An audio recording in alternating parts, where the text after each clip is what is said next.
Senate Committee on State Affairs will come to order. The Senate Committee on State Affairs will come to order. Will the clerk call the roll? Betancourt. Birdwell. Present. LaMantia. Menendez. Middleton. Parker. Perry. Schwartner. Zaffarini. Paxton. Hughes. Here.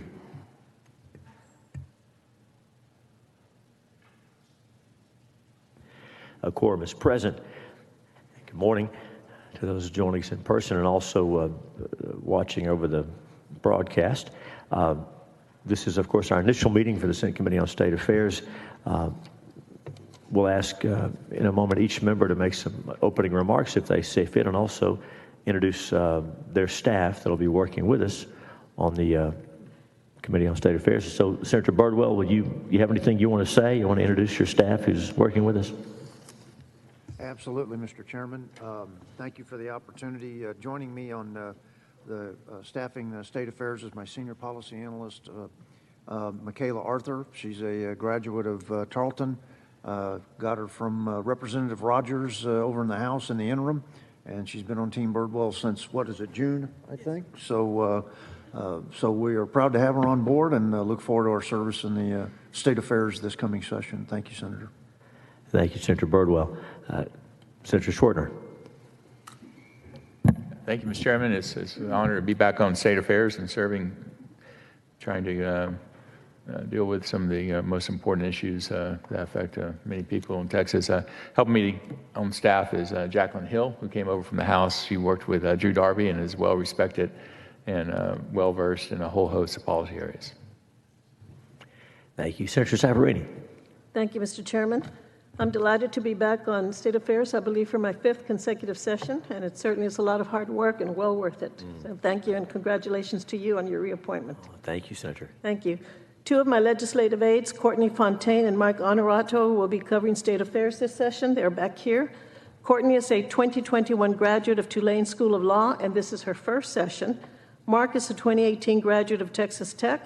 Although this is his first legislative session in Texas, he has worked 2 sessions in the Missouri House of Representatives and 1 in the California Assembly. Thank you.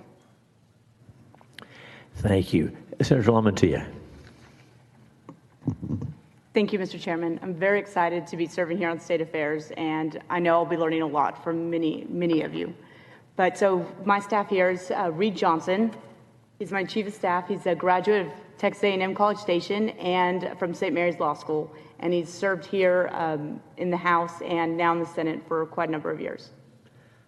Thank you, Senator. It looks like I've already made eye contact with Senator Parker. Senator, please go ahead. Thank you, Mr. Chairman. What an honor to be here this morning with you, and congratulations on your appointment here to chair this wonderful committee. I've had the honor over the years of serving on State Affairs in the House, and so it's excited to have the opportunity to come and serve in State Affairs in the Senate. I have a wonderful team member supporting me here as well, Jenna Lewis. She's a graduate of Pepperdine Law School. She's a former prosecutor, and she serves as a senior policy analyst and staff attorney for me. And so looking forward to having Jenna support me in our work here on State Affairs. Thank you, Mr. Chairman. Thank you, Senator. Senator Middleton, welcome. Thank you, Chairman. I actually never got to serve on State Affairs in the House. I'm looking forward to serving on this committee in the Senate. I've got Caleb Bennett here with me, who's my legislative director, and he'll be working this committee with me. And he's actually with the General Land Office for 8 years, and then Mary Fallon, who was governor of Oklahoma as well. So we're looking forward to all the good work we're going to do on this committee. Thank you. Thank you, Senator.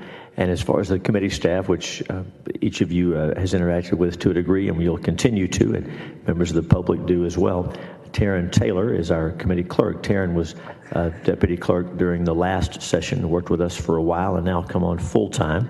So you'll be seeing a lot of her. She's being assisted by Emma Babb. Emma is here, and a valued member of our team already just in the short time she's been with us. And she's also, I don't want to suggest any kind of a bias here, but Taryn and Emma both happen to be from Senate District 1. But it's just coincidence. We just hired the most qualified folks, and they just happen to be from the district. And they really are super qualified for what they're doing. You'll be working with Emma back there as well. Of course, our committee director is Drew Tedford. Many of you have worked with Drew before. An accomplished attorney who's worked with us as general counsel and directed this committee for a couple of sessions now.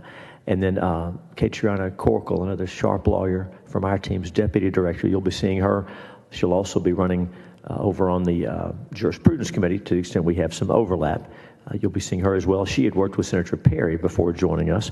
And then our general counsel, Sarah Hartsfield, a sharp lawyer who served over in the Texas House and is now with us in state affairs. So you'll be interacting with various folks from our team, not just here to help me, but to help all of us as we help the people of Texas, as you know. And so if there are no other matters that we need to address, we'll get started with the business.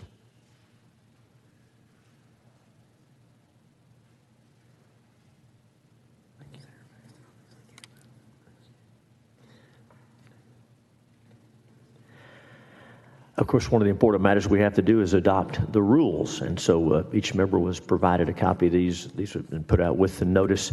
These are the committee rules that are sent by the Senate committee office to each committee. There's nothing unusual about them. They're the same ones you've seen. And so Senator Safraini moves adoption of the rules. Second, Senator Bardwell. Is there objection to the adoption of the motion? Seeing none, the rules are adopted. Thank you.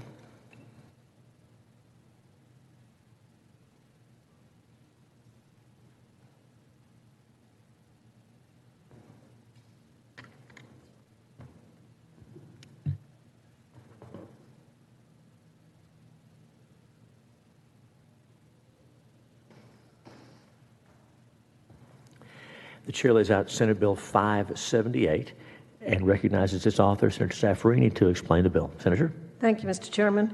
Mr. Chairman and members, Senate Bill 578 relates to the confidentiality of certain personal information of an applicant for or a person protected by a protective order. It really makes a very minor change, but a very important change. Privacy is crucial for survivor safety during the protective order application process, as the time between applying for and receiving an order can be dangerous. Currently, applicants for or persons protected by such orders may request that their mailing addresses be kept confidential, but not their counties of residence, which creates hesitancy and results in some persons avoiding this process. Senate Bill 578 simply would address this issue to encourage more victims of family violence to apply for protective orders. Generally, it simply would authorize applicants and protected persons also to request that their counties of residence be kept confidential during the protective order process. Thank you, Senator. Committee members, any questions for the author? And I was saying that's all it does. Very well. We'll open public testimony. And the chair calls Bronwyn Blake on Senate Bill 578. I think folks who've testified before would know this, but we are using the electronic witness registration system. So if anybody wishes to testify, you can go out to the kiosk just outside and sign up, and there's people that can help you with that.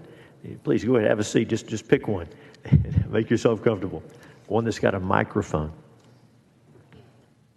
When you get settled in, introduce yourself and give us your testimony. Welcome. Thank you very much.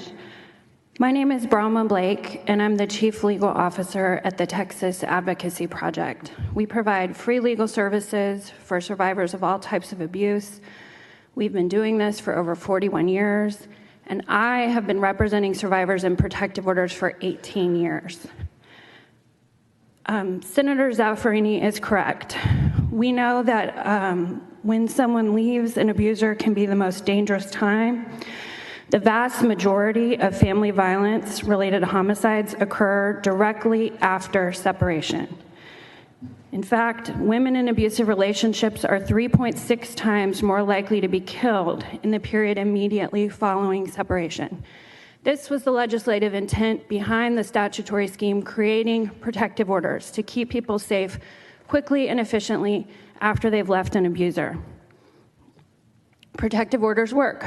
We know they're about 80% effective in preventing future violence, making them the most effective remedy we have. However, when someone applies for a protective order, it is served on their abuser with the county disclosure prominently listed on the first page. The bill in front of you today is basically a cleanup bill. In the past, our Texas legislature has seen fit to allow survivors to apply for a protective order in the county where they reside, the county where their abuser resides, or in the county where any violence occurred.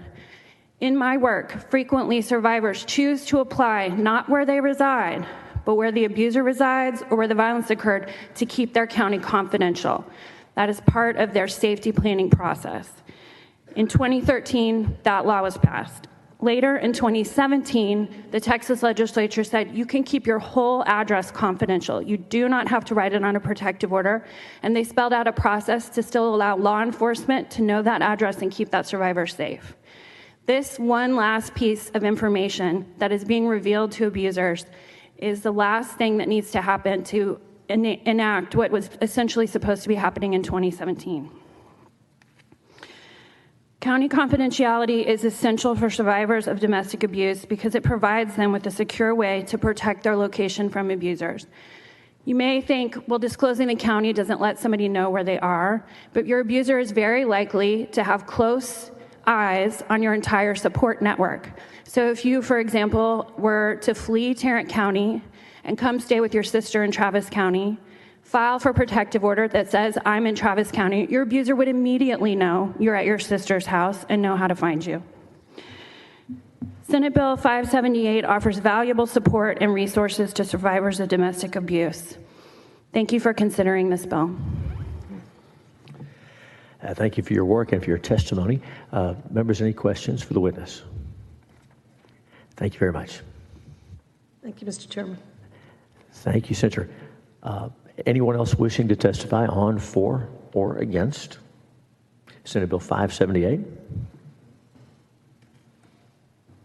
Seeing none, public testimony is closed. We'll leave the bill pending, but we'll plan to move that bill in this hearing. We just won't vote at this moment. Thank you.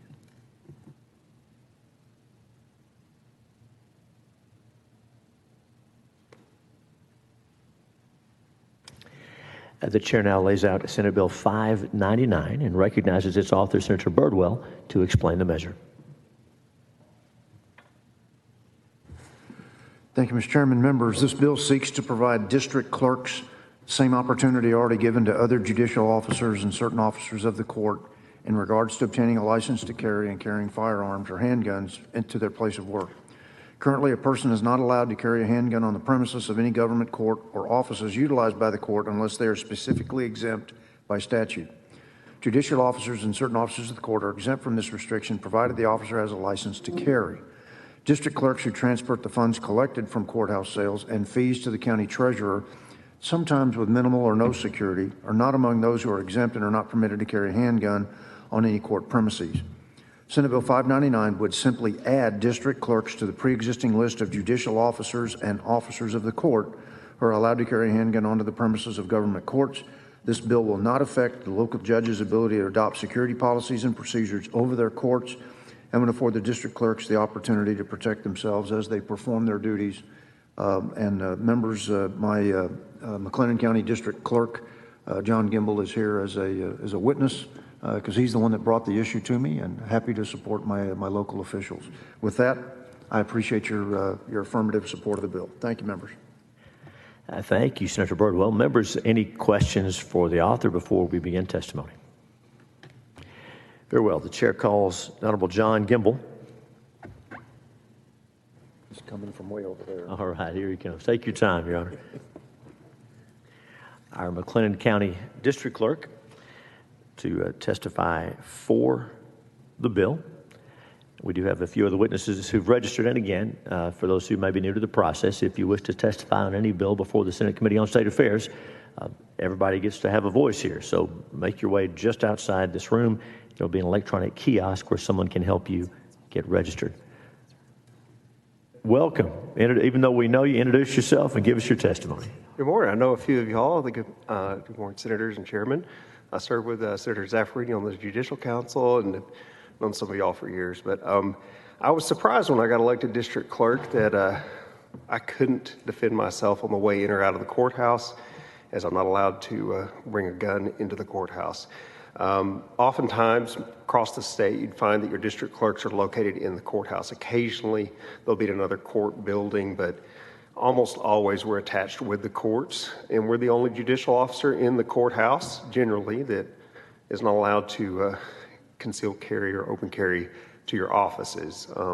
Every other elected office, and usually their subordinates in the DA's office, are given that privilege. Where it gets a little thorny for us is we often, as Senator Birdwell mentioned, do have to collect the money from the courthouse sales. Most of the money that flows to the courts now for case filings goes electronically, but to complete the courthouse sale, you have to have cash-like substances, and then we have to turn that over to the treasurers, which is almost never in the courthouse in the larger counties. So it's not an easy thing. We don't have security after hours. I'm often there earlier to get juries set up so that when the judges come, everything's ready to go. And at times, when we're seating juries, we're often there after hours. So any questions? Anything I can help with? Thank you for your testimony. Members, any questions for the district clerk? Thanks for being here. And we'll now open public testimony, and a few folks have registered to testify on, for, or against the bill. Chair calls Cheryl Foster. Cheryl Foster. Is Cheryl here? All right, there we go. Take your time. And after Cheryl will be looking for Jack Hill and Aaron Shank. So just be on deck and be prepared. And so welcome. Introduce yourself and give us your testimony. Thank you. My name is Cheryl Foster. I'm from Waco, Texas. I'm a constituent of Brian Birdwell, the author of this bill. And Ms. Foster, get a little closer to the microphone. We want to hear you. We want to hear you. Short. How's that? Okay. Our district clerk, John Gimble, processes county files and papers and manages jurors. He does not need a gun to do his job. The last time I went for jury duty, I had to pass through metal detectors and a phalanx of well-armed real policemen, armed to the teeth. We do not need another random dude with a gun and questionable training packing heat in our courthouse. It's already like Fort Knox. I don't know why Mr. Gimble thinks he needs to have a lethal weapon at work. Maybe it's to intimidate the people he works with. Maybe he's ticked off the officers so they won't walk him to his car at night. Maybe he just needs a gun to bolster his manhood. What I do know is I'm going to ask Gimble, you to keep your remarks on the merits of the bill. And I don't know the merits of the... Let's stay focused on the issue. Thank What you. I do know is that Mr. Gimble, our district clerk, does not need a gun to do his job. Please don't pass this bill out of committee. It's ridiculous, silly, and really not necessary. Thank you. Thank you. Members, any questions for the witness? Oh, yeah. Thank you very much. I doubt that. Thank you. Your chair now calls Jack Hill. Jack Hill. Welcome. Have a seat. And while you're getting ready, we're going to ask Aaron Shank to come and we can. And Aaron, if you want to go ahead and take us one of the other seats, we'll be ready for you after Professor Hill. So introduce yourself, welcome, and give us your testimony. All right, Senator Hughes and members of the committee, my name is Jack Hill. I'm a retired minister and professor from Waco, and I rise to speak in opposition to SB 599. Although this bill appears to be relatively harmless, it would in effect provide legal cover for the incremental growth of firearms in public places, especially in our courthouses. This is a bad idea for two reasons. First, it assumes that our courthouses aren't already safe. Under current statute, all sorts of judicial officers are permitted to carry handguns into our courthouses, places that are already protected by multiple top-line law enforcement officers. When is enough gun protection enough? Second, why risk making an already well-secured place less secure by increasing the proliferation of guns? In the unlikely scenario of an active shooter event, arming district clerks and additional others would have the practical result of making it harder for police to contain violence, to clearly distinguish in fractions of seconds offenders from defenders. Isn't it simply common sense to limit the number of guns police must deal with in violent situations? Folks, we no longer live in the Wild West. In 2023, let our well-trained professionals take care of security. Don't pass bills that make their jobs more difficult than they already are. Thank you.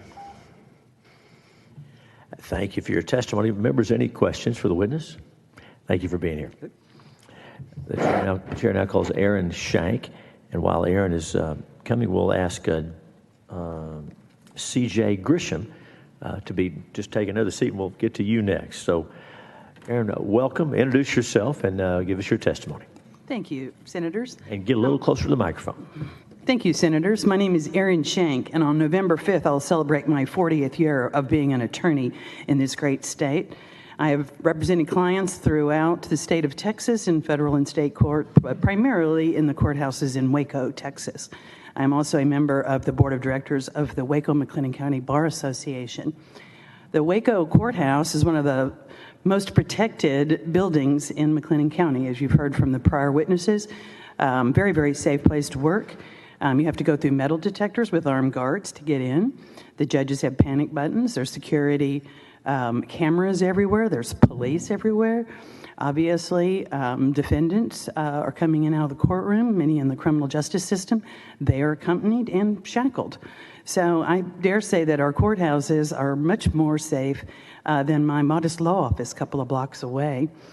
I rise today to ask, what is the danger in the McLennan County Courthouse that both our senator and our representative have found this so grave that we need to have our clerk have a gun? I don't think that is appropriate at all.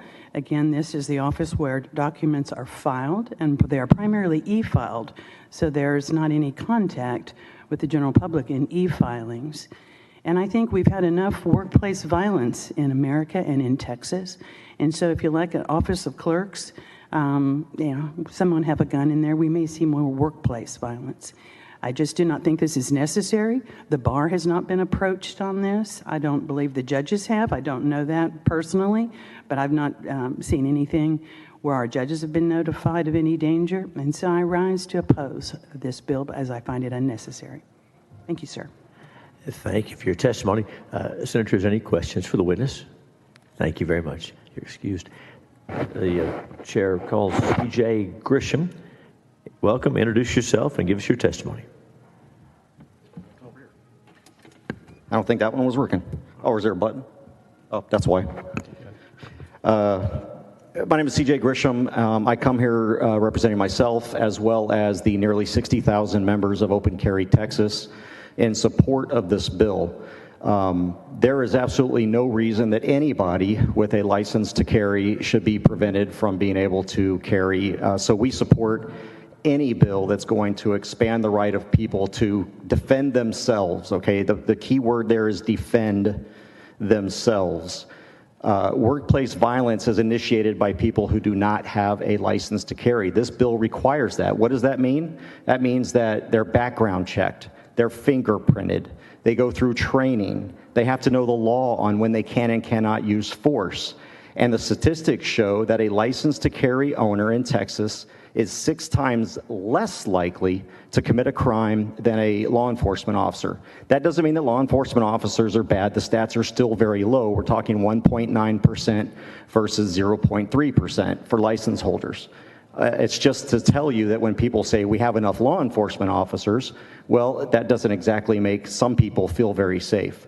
But Open Carry Texas is in support of everybody that has a license to carry, except for, because I am going to be a new attorney here pretty soon, and I'm going to be in the courthouses quite a bit. So it'd be nice if all officers of the court were able to carry, but it makes me feel better when I walk in there to defend my client, knowing that at least there's one extra person in that courtroom should somebody get through security that is going to have my back and be able to defend me and my client or others. That's what this bill is about. It's about allowing people to defend themselves, not to commit workplace violence, not to engage in mass shootings, strictly self-defense. So I thank you for this bill, and I ask that you support it and push it out of this committee.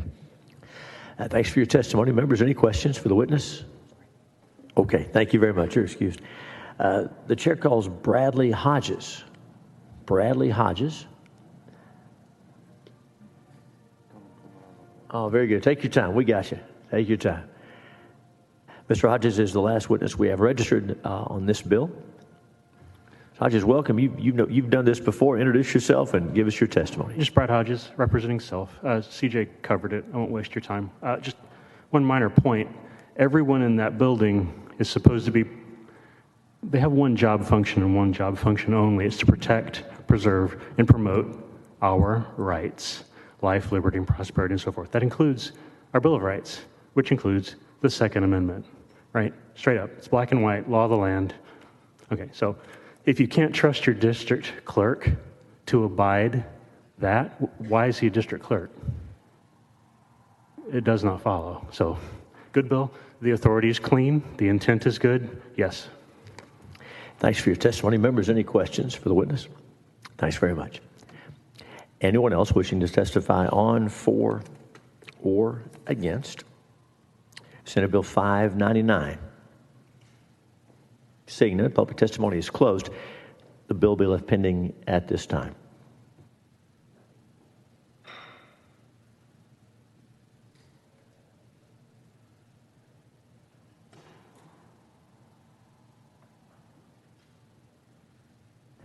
And I'm passing the gavel to the Vice Chair to preside while the committee considers a few bills that I've filed. Chair Paxton. Thank you so much. And the chair recognizes Senator Hughes to lay out SCR 17.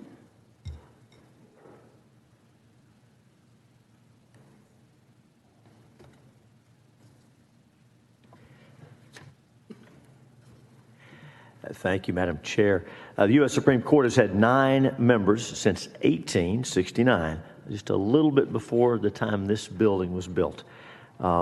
In April of 21, legislation was introduced to expand the U.S. Supreme Court from 9 to 13. And of course, the call to pack the courts only worsened since the overturn of Roe versus Wade. Any political party that's trying to pack the court to ensure the court's going to rule on their side undermines the independence of the court and also respect for the rule of law. And so, SCR 17 before you urges Congress to propose and submit to the states for ratification the Keep 9 Amendment to the U.S. Constitution, which would read, the Supreme Court of the United States shall be composed of 9 justices. The Keep 9 Amendment would preserve the integrity of the court and keep divisive and polarizing attempts by any political party, whether it's, my goodness, FDR and the switch in time that saved 9. Some of you history students will know about that. Any political party, left, right, or anywhere else, shouldn't be using something like this to undermine the process and the independence of the courts and their important role. And just make sure that any future reform of the court needs broad, bipartisan support. And the threat of court packing won't be used as political leverage to push a certain political agenda, wherever it is. I'll just allow me 1 or 2 Supreme Court quotes.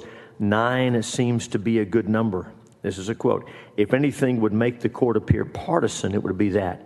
One side saying when we're in power, we're going to enlarge the number of justices, so we'll have more people who will vote the way we want them to.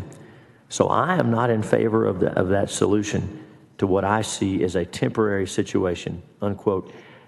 And you may or may not realize that was Justice Ruth Bader Ginsburg in 2019. We could read you more, but that's the gist of the resolution, and I'll yield for your questions. Members, are there any questions for the author? All right, if not, you must have done a really good job. The chair calls, we open for public testimony, and the chair calls Bob Green.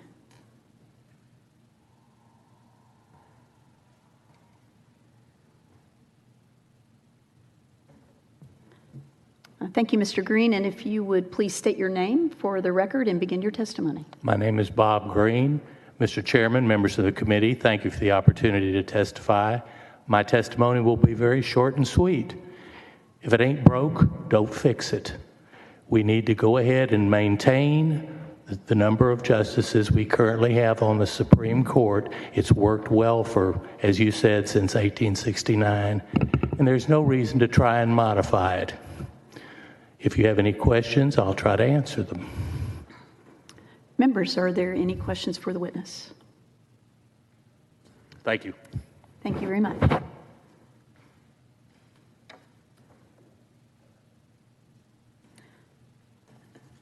All right, no other witnesses, and so we will leave the bill pending. And we will call up Senate Bill 2. The chair recognizes Senator Hughes to lay out Senate Bill 2. Thank you, Madam Chair. And members, Senate Bill 2 before you makes two important changes. First of all, it clarifies the mens rea, that is the state of mind, the intent for illegal voting. And second, it returns the penalty for illegal voting from a misdemeanor to a second-degree felony, which was the penalty prior to 2021. Now, mens rea, and to the scholars, I'll apologize if I'm mispronouncing that, but for almost all crimes, what is the mens rea? We understand the concept that ignorance of the law is not a defense. Under Senate Bill 2, which is before the committee, if you are a felon and you know that you are a felon, you don't have to also know that it's illegal for felons to vote. If you're not a citizen, you have to know that you're not a citizen, but you don't have to know that citizens cannot vote. Providing what someone individually, subjectively knows is almost impossible. If you'll allow me a couple of corollaries, if I break into your house and take your stuff, if I know that I'm breaking into your house and I'm taking your stuff, I don't have to know that that's burglary under the penal code. If I do that and I know that's what I'm doing, I am liable for the crime. That's the same thing we're talking about here. So that's really what we're talking about. The law has been clear on this. There were some challenges to what this language meant, and then last year the Court of Criminal Appeals held that the defendant did have to know not only that he or she was a felon, but also it was illegal for felons to vote. So that's what brings us here. So this will make it clear we're lining up this illegal voting statute with other statutes, with other criminal statutes. That's the first part of the bill.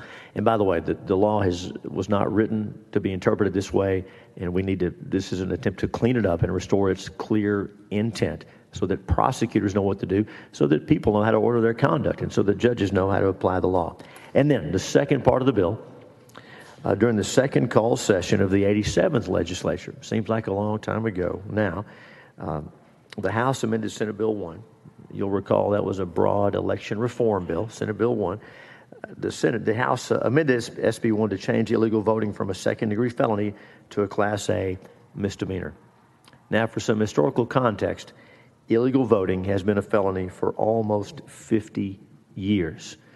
This was not some recent political wind that blew through. It's been a felony for almost 50 years. And SB 2 returns this offense to a second-degree felony. These offenses are serious, and they should be treated as such. Back in 2021, there was so much positive reform in Senate Bill 1 that it made sense to pass the bill, even with this amendment included, knowing we could come back and clean it up, and that's what we're doing now. So that's what the bill does. I think members of the committee are familiar with it, and we look forward to a good discussion and hearing from witnesses, and I'll do my best to answer your questions, and I'll yield. Thank you, Senator Hughes. Members, are there any questions? If not, we will open public testimony.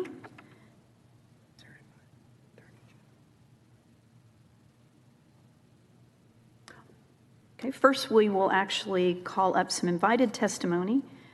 Jonathan White, Jeff Barr from the Attorney General's office. If you could come up.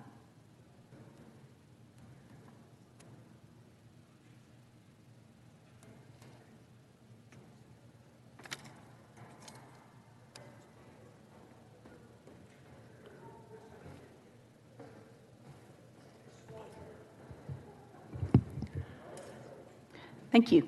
And I guess whoever wants to go first can go first. And please state your name for the record and give us your testimony, please. Good morning. Jonathan White with the Attorney General's Office. I'm the former Election Integrity Division Chief, and now doing Medicaid fraud. And I'll Good morning, Committee Chairman, members. My name is Jeff Barr. I'm now the Division Chief of the Election Integrity Division at the Texas Attorney General's Office.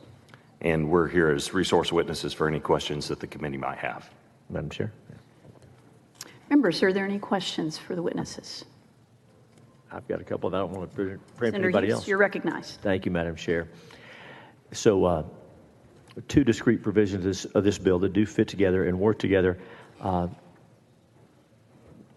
the extent I may have butchered that, even if I got it right, walk us through the mens rea requirement that we understand generally in criminal law and what it is for illegal voting, especially in light of the Court of Criminal Appeals ruling. Thank you. Yes, Chairman. The mens rea, or the intent requirement of this offense, prior to the Court of Criminal Appeals ruling, was exactly what the law read. However, prior courts of criminal appeal and other appellate courts had ruled that the knowledge required was as to the condition that caused the ineligibility or the circumstance of ineligibility. Or in other words, if a person votes knowing that they're a felon, or they're a non-citizen, or they're not a resident of the place that they're voting in, they would be committing the crime of illegal voting. The Court of Criminal Appeals decision changed that and now requires actual knowledge of the law that their vote is that they're ineligible to vote, and you would have to prove mentally what's in that person's mind, whether they were aware of the law or not. And so before this ruling by the Court of Criminal Appeals, if I know I'm committing these underlying acts, I don't have to know page and line and know that this is against the law. But if I'm doing these things, just like committing a burglary or a robbery, if I'm doing these things with intent to do them, that's enough before the Court of Criminal Appeals ruling. Is that right? That's correct. Okay. And then now that Court of Criminal Appeals ruling is in place, how would a prosecutor approach this? How would one prove that the person who committed these acts knew that they were against the law? How would you even prove that? A confession that they knew the law and they violated it anyway. Short of a confession, how would you go about proving that case? I think after this opinion, it would be very hard to prove with circumstantial evidence that a person knew. We could probably envision a rare set of circumstances, but I will say in my experience of prosecuting election crimes for 15 years, I never had someone admit that they knew the law and that they knew that they were violating. What they say is, gosh, I made a mistake, I didn't know, whether that's true or not.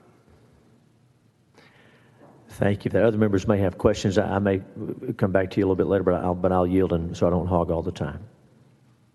Members, are there any other questions for the witnesses? I do have. Okay. In that case, I won't hog the time, but I'll come back just a little bit more. And so let's talk about this offense level. And so before 2021, before the Senate Bill 1 in that special session, as amended, took effect, the offense level, if you will, for illegal voting was what? It was a second-degree felony. It had been a third-degree felony, I think, back in 2014 or 2012. But it's been a third-degree felony for many years now. What's the penalty range for the current status under Senate Bill 1, as amended? It's Class A misdemeanor. Okay. And the bill before this committee would restore that offense to what it was before the amendment in 2021? That's correct, Chairman. Thank you very much. That's all I have, Madam Chair. Thank you, Senator Hughes. Thank you for your testimony. We will now open public testimony, and I'm going to call the witnesses three at a time. If you would just come on up and have a seat at the table, and then the panel of three will all testify. Members will have an opportunity to ask questions of the witnesses, And then when the panel is done, they will be dismissed and the next three will be called. So we'll begin with Alex Mead, Andrew Eller, and Bob Green. If you could come to the witness table.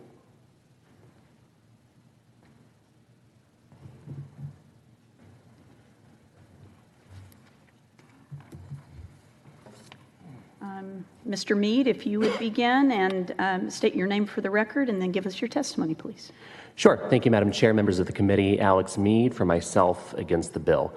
I've been an election judge for about a year now, and I'm concerned about the change because it is a change that this bill would be making to the existing understanding of mens rea as it pertains to illegal voting.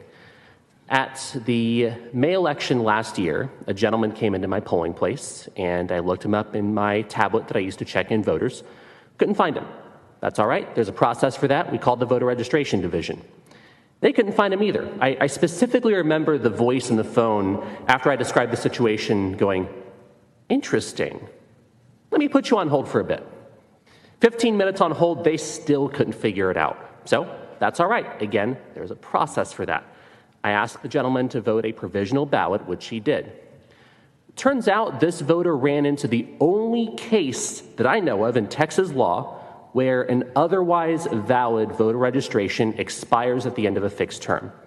He voted with an FPCA, a federal postcard application, from abroad in 2021, and he checked the box saying, "My intent to return to the U.S. is uncertain." When you check that box, in Texas, your voter registration expires at the end of the calendar year.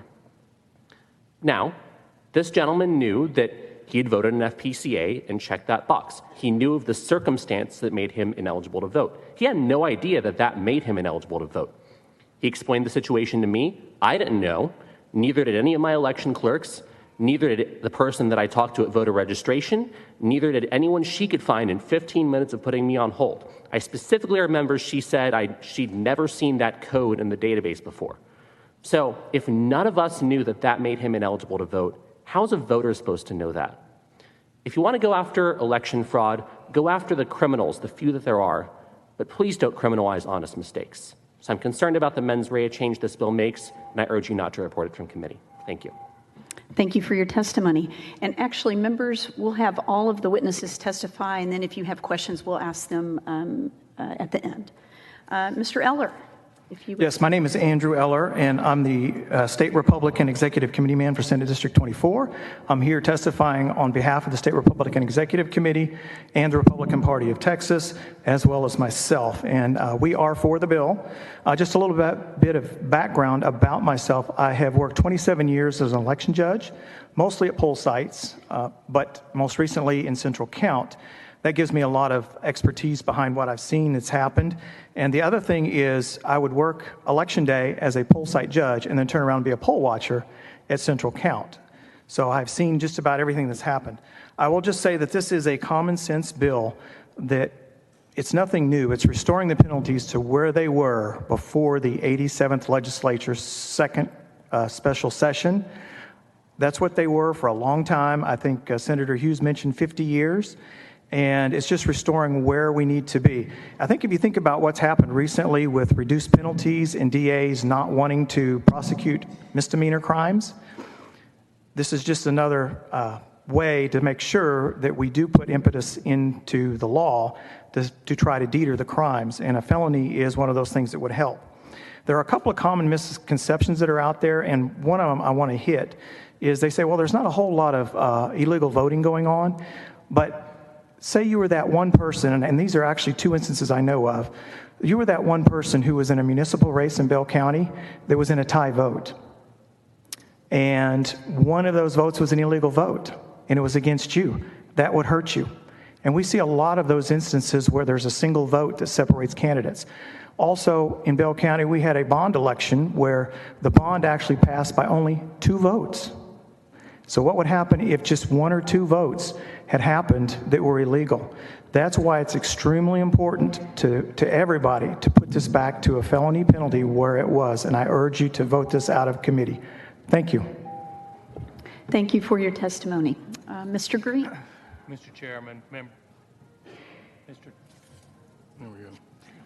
Mr. Chairman, members of the committee, my name is Bob Green, and I'm the chair of the Travis County Republican Party's Election Integrity Committee for Legislation. I represent my county party as well as myself here today.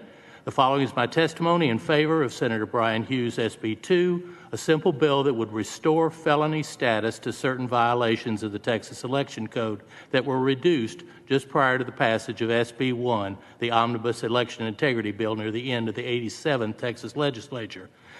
Election integrity is very closely related to personal integrity because if you've got it, nothing else matters, and if you don't, nothing else matters.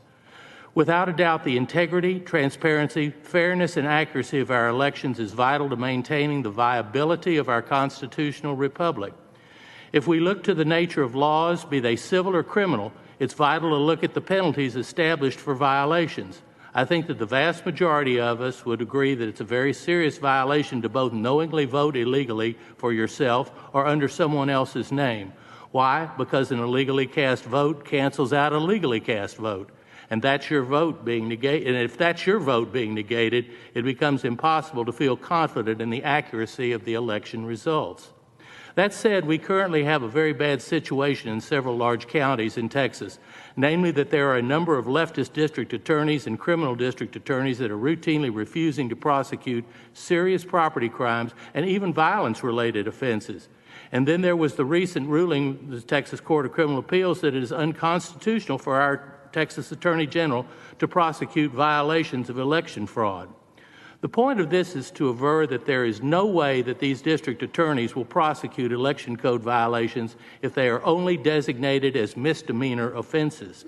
Making illegal voting and attempts to do so felony offenses will not solve all the problems associated with illegal voting and ballot fraud, but it will set the table for new laws that would permit honorable, impartial defenders of the law to conscientiously enforce the Texas Election Code.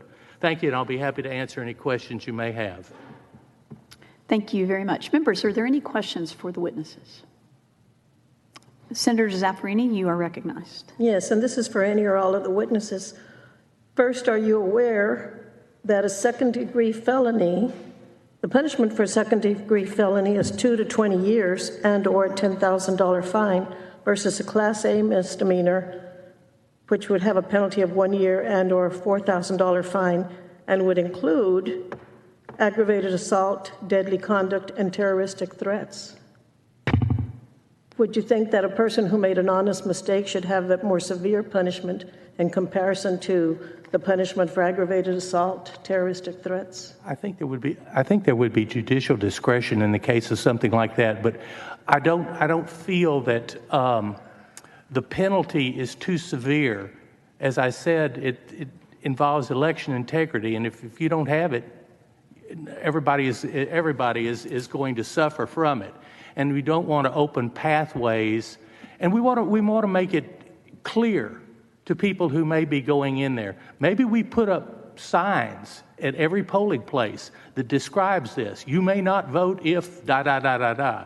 And I think it would be a good thing to do, because they would have informed consent then, or informed of the nature of the penalties. But yes, the prosecutors are not going to prosecute misdemeanors. I'm sorry, even though the penalty is there, our district attorneys aren't doing it.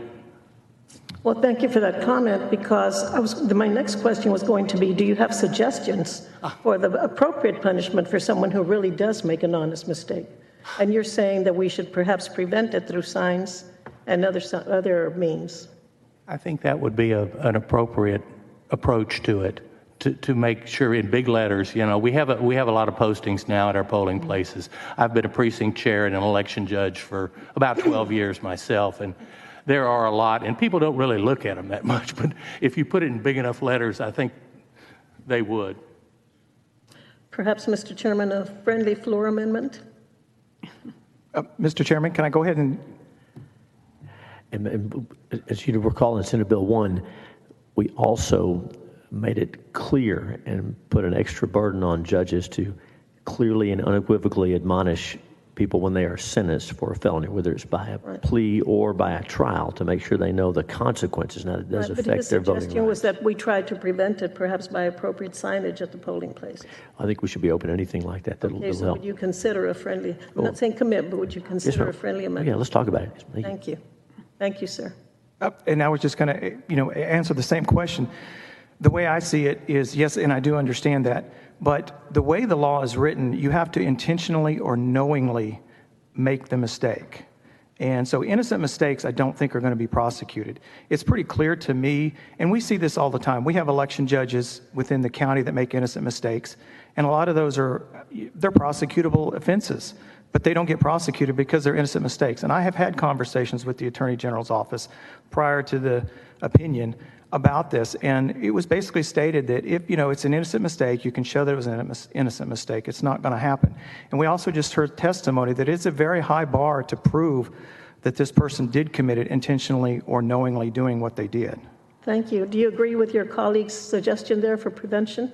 Yes, I do agree with him, signage or whatever. The other thing I do notice is on the voter registration forms, on the provisional ballot forms, it does say things about if you're a felon, you cannot vote, and there are questions already on there, and they're simple 2 or 3 sentences. What we find is a lot of times people just don't read those, and that's real important. I mean, to me, if you're going to sign an affidavit, because that is an affidavit on that provisional envelope, you need to understand what you're signing, and it's only 2 to 3 sentences. It's not 30 pages of legalese. It's 2 to 3 simple sentences. Thank you.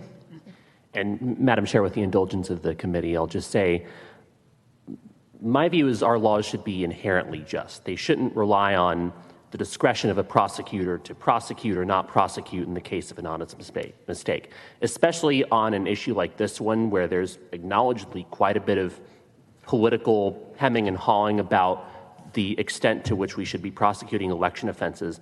I really don't want to open the door for some overzealous prosecutor to start prosecuting where the law allows a prosecution, but it really was an honest mistake.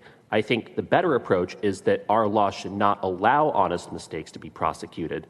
So that way we're making sure that no matter what, we're treating everyone uniformly in terms of how we're prosecuting actual intentional illegal voting. Thank you. Thank you. Thank you very much. Members, are there any other questions? This is a great example of why we have public hearings. Thank you. Thank you. The chair calls C.J. Grisham, Emily French, and Veronica Warms.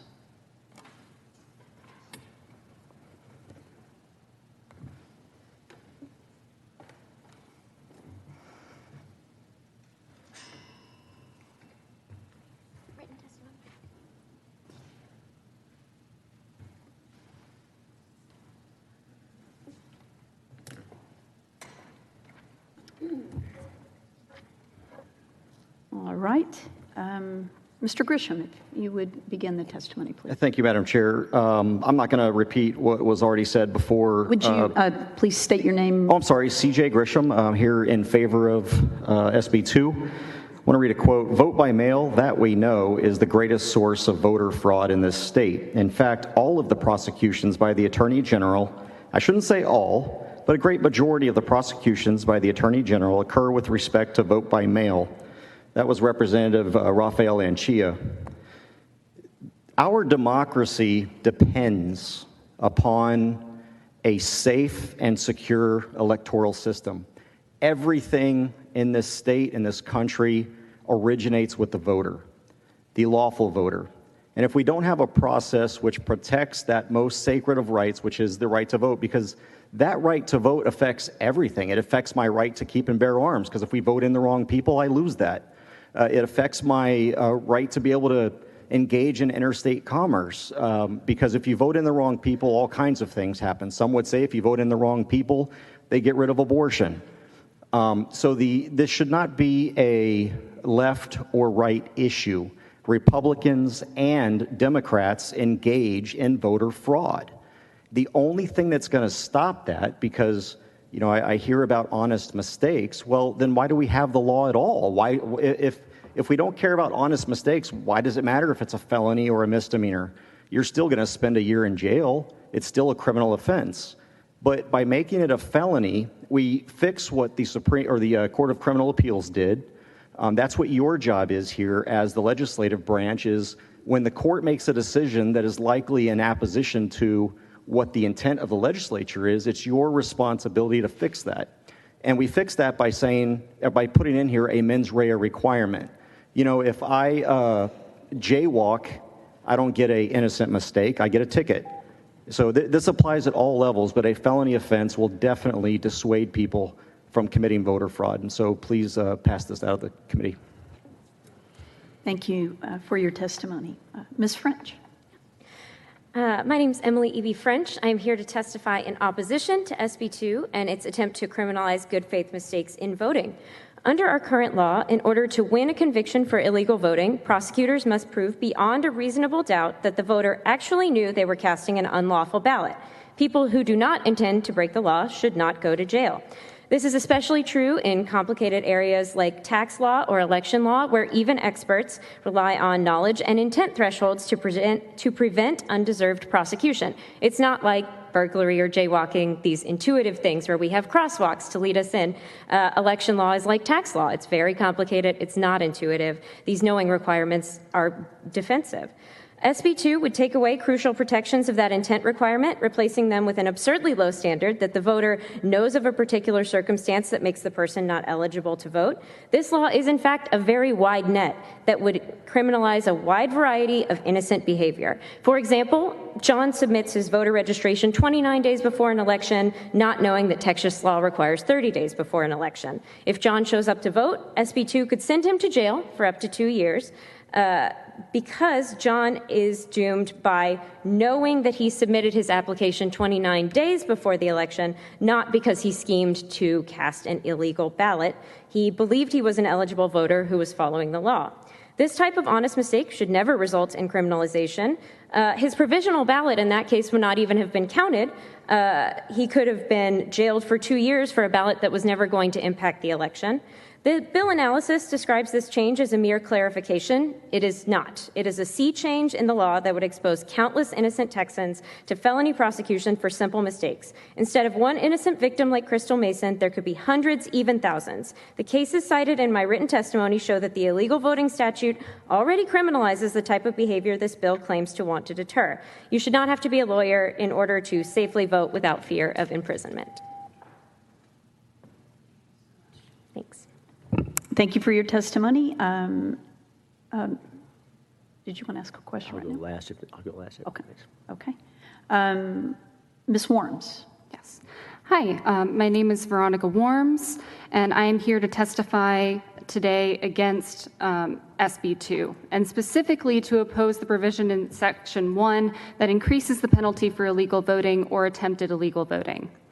Just over 1 year ago, the 87th Legislature's anti-voter omnibus election bill, SB 1, went into effect and lowered the penalty for this offense. Since that time, there has been no apparent corresponding increase in illegal voting in Texas, which at most remains minimal under the current penalty.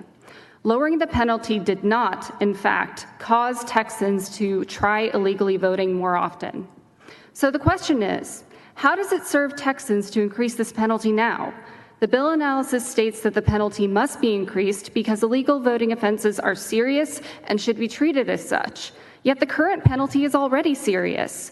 A Class A misdemeanor is the most serious misdemeanor offense, exposing people convicted of such offenses to a fine of up to $4,000 and/or up to 1 year in county jail. Imagine yourself spending an entire year in county jail. And you can quickly see that this penalty is already sufficient to deter illegal voting, as it has done over the last 15 months since SB 1 has passed.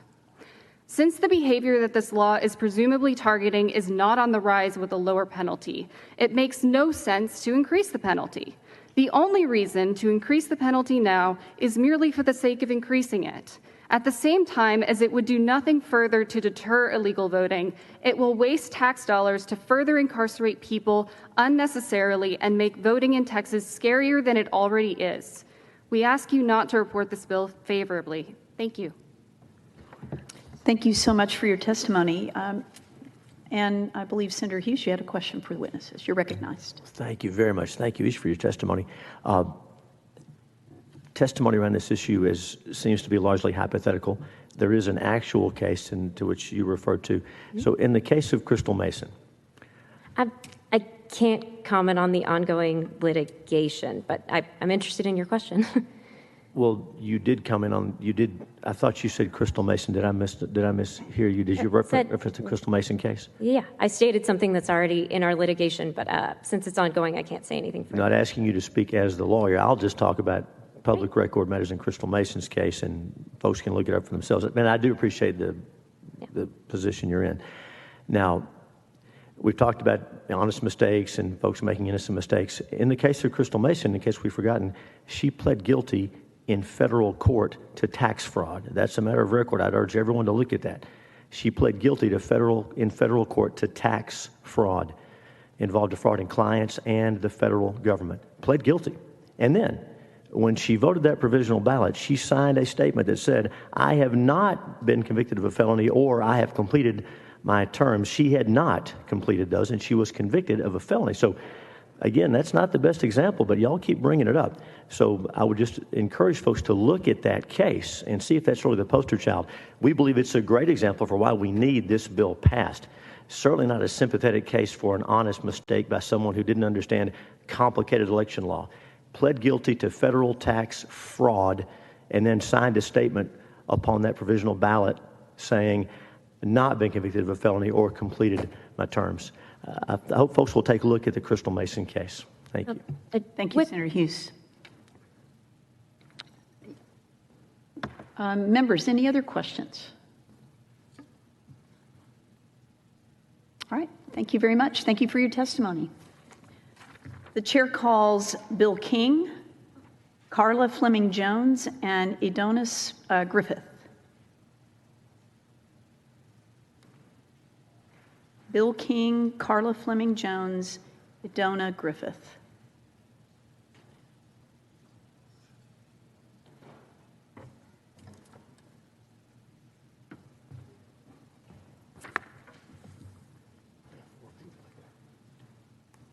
Did you say Idona Griffith? Yes, I didn't say that, but that's what I meant to say. Idona? Yes. Okay, Idona Griffith, yes. Say my name, I'm sorry. Bill King, Carla Fleming Jones, okay? And Idona Griffith. That's me. I'm sorry. Okay. I'm also We'll get to you. We'll get to you. I was a teacher. I'm used to doing my best at names, but now I learned a new one. Thank you. Mr. King, if you would begin and start by stating your name for the record and give us your testimony, please. Okay, good morning. Mr. Chairman and committee members, my name is Bill King. I'm a retired judge. I was a lawyer and a judge in the criminal justice system for 35 years. I am here in opposition to Senate Bill 2. One purpose of a law is to make clear to people what conduct is and is not permitted. The existing law does that. It is a crime if a person knowingly or intentionally attempts to vote in an election in which that person knows he is not eligible. It's simple, it's clear. The proposed amendment is vague and causes uncertainty. If a person knows of a quote, particular circumstance, close, and knows that that circumstance makes him ineligible to vote, then he knows he's ineligible to vote, and the existing law covers him. If a person knows of a particular circumstance but has not been informed that he is ineligible to vote because of that circumstance, then he is making an innocent mistake in attempting to vote. And the truth is that life is more complicated than it used to be. There are so many things that are against the law now or have collateral consequences that it's difficult for a regular person, a regular citizen, to know exactly all the consequences, especially if their judge or their parole officer does not inform them of these. A second purpose of a law is deterrence. The existing law accomplishes this purpose remarkably well. Our Texas Attorney General spent over 50,000 staff hours investigating voter fraud before the last legislative session, all at taxpayer expense. This massive effort turned up a handful of cases out of millions of votes cast. There is no evidence at this point, after the last election, of any significant voter fraud since the penalty was changed. There is no need to increase the penalties. They work. Texas has one of the lowest voter rates in the nation. It would be a much better use of your effort to make voting laws clearer and voting procedures easier than to make them ambiguous and more punitive. SB 2 is a solution looking for a problem. Thank you for your testimony. Ms. Fleming Jones. Good afternoon, Senator and members of the committee. I am Carla Fleming Jones, Social Action Chair for Houston Alumni Chapter of Delta Sigma Theta Sorority Incorporated, and a member of the Texas Social Action Steering Committee, and also a voting citizen of Senate District 18 from Cypress, Texas. Delta Sigma Theta has been an active advocate for enfranchisement and full participation since 1913. Our first public act was participating in the Women's Suffrage March in 1913. There are currently more than 300,000 members worldwide, and with more than 70 chapters here in Texas, Delta Sigma Theta has been active in Texas since 1925. I represent those members of Delta Sigma Theta residing here in Texas, and we oppose Senate Bill 2. Members of the committee, I implore you not to vote Senate Bill 2 out of this committee because it removes the standard of intent which is necessary for determining guilt. It maliciously elevates a misdemeanor to a felony. It intimidates a group of citizens who are rightfully and legally returning to the voting process for fear of being wrongly accused. SB 2 could cause polling locations to become hostile and contentious places instead of welcoming and helpful places. SB 2 is an act of voter suppression because it is designed to keep rightfully eligible citizens from voting and thereby not engaged in the electoral process. And finally, because it is a waste of taxpayer resources. Senators, you know that there is no significant and credible data to support that voter fraud is a prevalent crime worthy of felony charge in Texas. Again, I am Carla Fleming Jones, a registered and informed voter of Senate District 18, and I implore you to stop movement of this bill. Thank you for your testimony. Thank you. Idonna Griffith. Thank you. Good afternoon, Senators. My name is Idonna Griffith. I think your mic may not be on. Here. Now you've got lots of mics. How about this one? That's great. Thank you. My name is Idonna Griffith, and I'm here today representing myself and registering my opposition to SB 2. Currently, my work as a volunteer deputy registrar in Travis and Williamson counties involves educating my fellow citizens about voting and often actually registering them to vote. During the last cycle, I asked a young clerk in a local store if she was registered to vote, and she reluctantly told me that she couldn't because she was a felon. When I asked if she was off paper, she quickly responded yes, and she proudly told me the date of her full release. So before I left the store, she was registered to vote. I'm here today because what if she was somehow mistaken? What if, through no fault of her own, and certainly with no intention to commit fraud, she was simply not totally off paper as she believed? The bill you are considering today would not only make her vote invalid, but it would be illegal, and she would be subject to a felony charge, which could potentially put her back in prison. Has she committed voter fraud? Am I an accomplice? Because suddenly, thousands of Texans would be facing the dilemma of whether or not it's worth it to even try to vote. With SB 2, we are disenfranchising our citizens who are already on the margins of what some consider to be mainstream society. There is absolutely no evidence of widespread voter fraud in Texas. So I ask you, why is this even an issue? And if it's not really about voter fraud, then what is it about? As you ponder this, I leave you with one thought. One of the basic tenets of our democracy is of the people, by the people, for the people. Voting is a right, a human right, bestowed upon us as citizens. And I ask you today to please consider this testimony as you debate this bill. And if nothing more, perhaps table the bill now, allowing time for further research and soul searching. Thank you. Thank you for your testimony. Members, are there any questions for the witnesses? Senator Betancourt, you're recognized. Thank you, Madam Chair. Nona, I just want to go through something that I think is important for you to understand the intent of this bill. There's just no intent in this bill for people that have not completed their terms of service to be able to re-register and vote, because that's been part of Texas law for quite some time. This extra penalty has nothing to do with that process. I've been very closely associated with watching that since, as a voter registrar in 1999, we took off 50,000 deceased and felon registrations off the roll. And we very calmly went through and looked at everybody's service date to make sure that their service had been completed. And so I just wanted to point out to the author of the bill that there simply isn't any intent of that in the bill itself. Or it shouldn't be implied that somehow there is, because the important thing is when you're looking at voter matching to make sure you have accurate data. And it's well known that that when someone completes their term of service, they can get back onto the rolls because they paid their debt to society. And I just want to make sure that you knew that, and that because there's nothing in the bill that would say there'd be some type of issue with felons at any point in time. Thank you. Thank you, Senator Betancourt.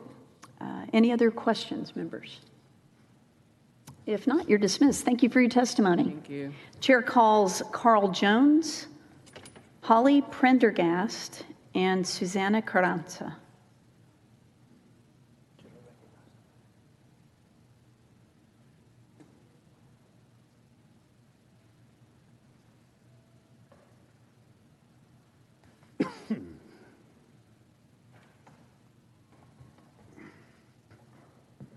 Am I it? I'm assuming you're Mr. Jones. Are we ready? Okay, we have a couple, Holly Prendergast and Susanna Carranza. All right. Mr. Jones, if you'd like to go ahead and state your name for the record and give us your testimony. Okay, thank you. And your microphone is not on, sir. Right in front of you, there's a red light. Press the red light? Nope, on the mic. There you go. I'm Here sorry. you go. Okay. Thank you, sir. Thank you. My name is Carl Jones. I am a member of the Texas Democratic Party Rural Caucus on the board. I've also worked as a volunteer election judge and election poll worker in western Travis County. Where I live is in Spicewood. I'd like to start off my comments concerning the so-called illegal voting being addressed in Senate Bill 2. First of all, this notion of changing the penalty of illegal voting in Texas from a misdemeanor to a felony is a 180-degree reversal of a 2021 SB 1 provision, which resulted in leaving intact the penalty as a misdemeanor, as y'all all know. My first question is, why did this happen? And secondly, why is this disingenuous idea being revisited again? My answer is because the real motive here is to make it more difficult, more intimidating, and more discouraging for certain Texans to vote, particularly former felons. The people targeted here are those that have demonstrated long-established propensities to vote Democratic. Among those are large blocks of Black, Hispanic, Asian identities living in mostly urban counties, not to mention other ethnicities and affinity groups in those communities as well. And of course, those targeted counties are primarily Harris, Dallas, Travis, Bexar, Tarrant, and El Paso counties. Threatening voters with criminal prosecution is the most deceitful and extreme deterrent possible. And it's at best the most undemocratic, and at worst, it's a threat to discourage voters from even showing up at all. Some of us in this room don't want to admit it, but there's no evidence of any systemic voter fraud that occurred in the 2020 election in any of the 50 states. Thank you for your testimony, sir. Ms. Prendergast. Yes. Hello, Senators. My name is Holly Prendergast. I'm a born and raised Texan who has worked as both an election clerk, an election judge, and as a VDR in a number of Central Texas counties. I'm here today representing myself to register my opposition to SB 2. I'm concerned by the vagueness of the bill's wording, the harsh punishment enacted for nonviolent violations that are extremely rare occurrences, and the lack of funding towards voter education that can avoid many of these situations in the first place. I'm concerned that this is your focus and how you are using our tax dollars during this legislative session in the face of real crises in Texas like our unstable power grid, our failed child protective system, and many other situations that are affecting and harming the day-to-day lives of our fellow Texans. I'm concerned about the wording, votes or attempts to vote in an election in which the person knows a particular circumstance that makes the person not eligible to vote. This lumping together both the people knowingly working to violate our election laws, such as impersonating another voter, versus people who have made minor good faith errors and under the mistaken impression that they are eligible to cast their vote. I see no offer of money toward voter education to the 29 million residents of the state, and the change to add knows of a particular circumstance that would make the person not eligible to vote would be unnecessary if the state made it easier to understand eligibility. You are purposely scaring people from even attempting to register or to vote because they're not fully educated on the constantly changing rules that are enacted, it seems, on a whim. I don't want my tax dollars paying to jail and house people because they made a simple mistake, especially ones that are easily caught by our election officials. Do you not trust our election officials to do their jobs and know when a ballot is valid or when a voter is eligible? I'm frustrated that this is your focus and how you're spending our money when there are more issues facing us today. Voter fraud has been shown to be so rare and often caught by election workers that it has no effect or bearing on election outcomes. Where is the evidence that it is so widespread that it should be the major focus of this session? We should be educating people and expanding access to the ballot box and not working to fantasize about punishment in rare cases. Thank you. Thank you for your testimony. Thank you. Ms. Carranza. Hi, good morning or good afternoon. I'm Dr. Susana Carranza. I'm testifying on my own behalf, and I oppose SB 2. As a naturalized citizen, I cherish my right to vote, and I want secure and transparent elections. But I believe our election code already takes care of that. And I believe to strengthen our democracy, any changes should focus on improving voter access to all eligible Texans. However, here we are again discussing a bill that seems designed to scare voters. As proposed in SB 2, a single person voting once when they should not have voted is charged with a second-degree felony and might serve 2 to 20 years in prison, as mentioned by Senator Zaffarini. This is excessive. And mentioning that was like that before, it doesn't make it any better. Do you know what second-degree felonies are? Like manslaughter, sexual assault, human trafficking, and also political campaign contributions, accepting or giving to curry favors. Criminalizing voting is undemocratic, and don't even get me started with attempted voting. Is the intent of SB 2 really to ensure only eligible voters vote? Why not start with voter education, like House Bill 364 by Busey? Or switching the penalty for first-time offenders to community service with focus on election information and laws? How about implementing online voter registration, making it easier to compare to nationwide voter databases? Texas does a terrible job informing voting rights, and people don't really know who can and cannot vote. Bills like this will make people more afraid to vote. They would just skip the ballots just because they fear even when they are actually eligible. Thank you. Good. Thank you for your testimony. Members, are there any questions for the witnesses? All right, thank you so much for your testimony today.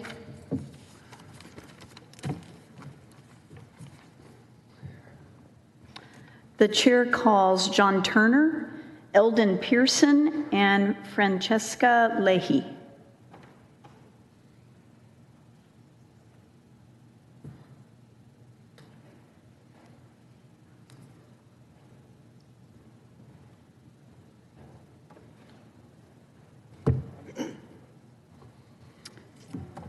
Thank you. And Mr. Turner, if you would begin by stating your name for the record and give us your testimony, please. Thank you, Madam Chairman. Mr. Chairman and members, I'm John Turner, testifying for myself in opposition to the bill. It is fundamentally wrong and contrary to the principles of a free society that a person be imprisoned for years for making an innocent mistake. Yet this would be the predictable result if SB 2 were to become law. The law we've had in place for many years in Texas makes it an offense for a person to vote, quote, vote or attempt to vote in an election in which the person knows the person is not eligible to vote. SB 2 would change this language to read that a person must know only of, quote, a particular circumstance that makes the person not eligible to vote. The person would not need to realize that this circumstance made them ineligible or that they were ineligible at all in order to be convicted. Crystal Mason, who we've heard about today, was sentenced to 5 years in prison for illegal voting before an opinion upholding her conviction was recently reversed by the Court of Criminal Appeals. And when she tried to vote, she knew she was on federal supervised release, but by all indications, she did not know that this made her ineligible to vote. Now, before I studied this issue closely myself a few years ago, I did not know that a person on supervised release was not eligible to vote in Texas, and I was a lawyer, and I was a member of the legislature. We certainly cannot expect every non-lawyer, non-member of the legislature out there to know that fact, or that they might be ineligible for various other reasons, and we should not be putting such people in prison due to confusion or lack of information. 2 years ago, the House passed Resolution H.R. 123, and that resolution expressed principles that I think the vast majority of Texans can agree upon. It said that in cases of genuine mistake where the person votes or attempts to vote under the honest belief that the person is eligible to vote, quote, the ineligible person's vote should not be allowed, and any vote erroneously cast by an ineligible person should not be counted, but a person should not be criminally incarcerated for making an innocent mistake. And the House approved that language by a vote of 119 to 4, including the support of Senators Parker and Middleton, then in the House and now in this committee. I want to encourage this committee to adhere to those same just principles, to vote against Senate Bill 2, and to not allow anyone who merely thought they were doing their civic duty to be deprived of their liberty. Thank you. Thank you for your testimony. Eldon Pearson. Thank you, Chair and distinguished committee members. My name is Eldon Pearson. I am representing myself. I recently moved from Texas, from Michigan, to work in the incredible nonprofit and philanthropic community that has developed within the state, and I am honored with the opportunity to now call this state my home. But regardless of which state that Americans may call their home, every American citizen should be able to participate in their state's elections freely, without fear, but rather with the hope that their vote will be amplified, their voices will be amplified with their vote. Because I adamantly believe in this core value as an American citizen, I stand before this committee today to implore its members and the greater Senate to vote no on Senate Bill 2. This bill would intentionally lower the threshold for prosecutors to provide intent for illegal voting while simultaneously increasing the penalty from a misdemeanor to a felony. So I ask this body, what about good faith mistakes? Perhaps an individual awaiting naturalization status attempts to cast a ballot out of a simple misunderstanding of complex Texas voting laws. If this bill passes, that individual now faces a second-degree felony instead of a Class A misdemeanor for a simple mistake. Equating a mistake or a misunderstanding with a charge commonly issued for manslaughter, attempted murder, or indecency with a child in the state is unjust and undermines the severity of those charges. The rebuttal by proponents of this bill may be a question regarding how often illegal voters truly make the mistake of voting while not being eligible. However, Crystal Mason, who has been brought up multiple times, cast a provisional ballot in 2016 while she was on supervised release from a federal conviction. She had served the full time of incarceration, but due to unclear Texas voting procedures with her circumstance and her stating that she did not see the statement on her ballot that she could not vote because an election official was helping her, she was charged with a second-degree state felony and sentenced to 5 years in prison. Regardless of whether you believe Ms. Mason genuinely made a mistake or not, on the small chance you did, you have sent an innocent citizen to prison. Are you all, as our elected officials, willing to fight to advance our right to participate in this democracy by exercising our right to vote? Or are you undermining our democracy by working to inject additional fear and confusion around voting by raising the degree of these criminal charges? Thank you for your testimony. And we'll finish up with Ms. Leahy. Good afternoon. My name is Francesca Fraga Leahy. I'm registering my opposition to SB2. I'm a lifelong and proud Texan, born and raised in Waco, currently residing in Austin. I have 15 years of experience in education, including as a middle school teacher. One of my favorite units to teach my students was about the voting process, especially during an election year. Now, as a citizen and a huge fan of democracy, I volunteer to help inform and engage my neighbors in our elections and the democratic process. I have to say, I'm proud to say I have a master's in education from Harvard, and educating our voters in Texas about the voting process is not easy. Simply put, the law as it currently exists is fine. It provides sufficient consequence for illegal voting. This is an unnecessary amendment to that law. It risks widening the net unnecessarily and sweeping up people making innocent mistakes. And knowing that you meet some criteria and knowing that you cannot vote are not the same thing. Yes, knowing you cannot vote and voting anyways, that's rightly an offense. But not knowing that some circumstance means that you cannot vote and then doing your civic duty and voting, well, that should not be a felony offense. Intent matters. Mens rea matters. That's why we differentiate between felonies and misdemeanors. The proposed punishment in SB2 is disproportionate to the offense, and you risk disproportionately punishing people for making an honest mistake. The language of this bill is designed to, and does it make even honest mistakes an offense, and reduces prosecutorial discretion. It's designed to make sure every instance is prosecuted. It was right to make this offense a misdemeanor in 2021. Not even 2 years ago. The legislature made the right call then. It should not reverse itself now. Let's keep it a misdemeanor. Thank you. Thank you for your testimony. Senator Zaffarini, you're recognized. Thank you, Madam Chair. I have a question for former Representative Turner. How do you respond to the criticism of your position that ignorance of the law is no excuse? Thank you, Senator Zaffarini. Yes, I appreciate that question. I don't believe that principle applies at all in this case, properly understood. The maximum that ignorance of the law is no excuse, I understand, to refer to the fact that you don't have to know that you're violating a law. For instance, you don't have to know there is a statute against robbery that you're violating to then be convicted of robbery. Similarly, I agree in this circumstance, you should not have to know that there is a statute related to illegal voting that you are violating when you illegally vote. But you should have to know that you are not supposed to vote. There should be a mens rea. And what the bill before us here, Senate Bill 2 does, is remove that mens rea. And the result is that people who have no belief they're doing anything wrong will ultimately potentially be at risk of 2 to 20 years in prison. I'll give another example. Let's just say there's a statute that prevents a person from receiving stolen property. Well, you don't have to know that there's a statute. You should not have to know that there is a statute against receiving stolen property to be convicted of that statute. But you should have to know that the property someone gives you is stolen in order for you to be convicted of that statute.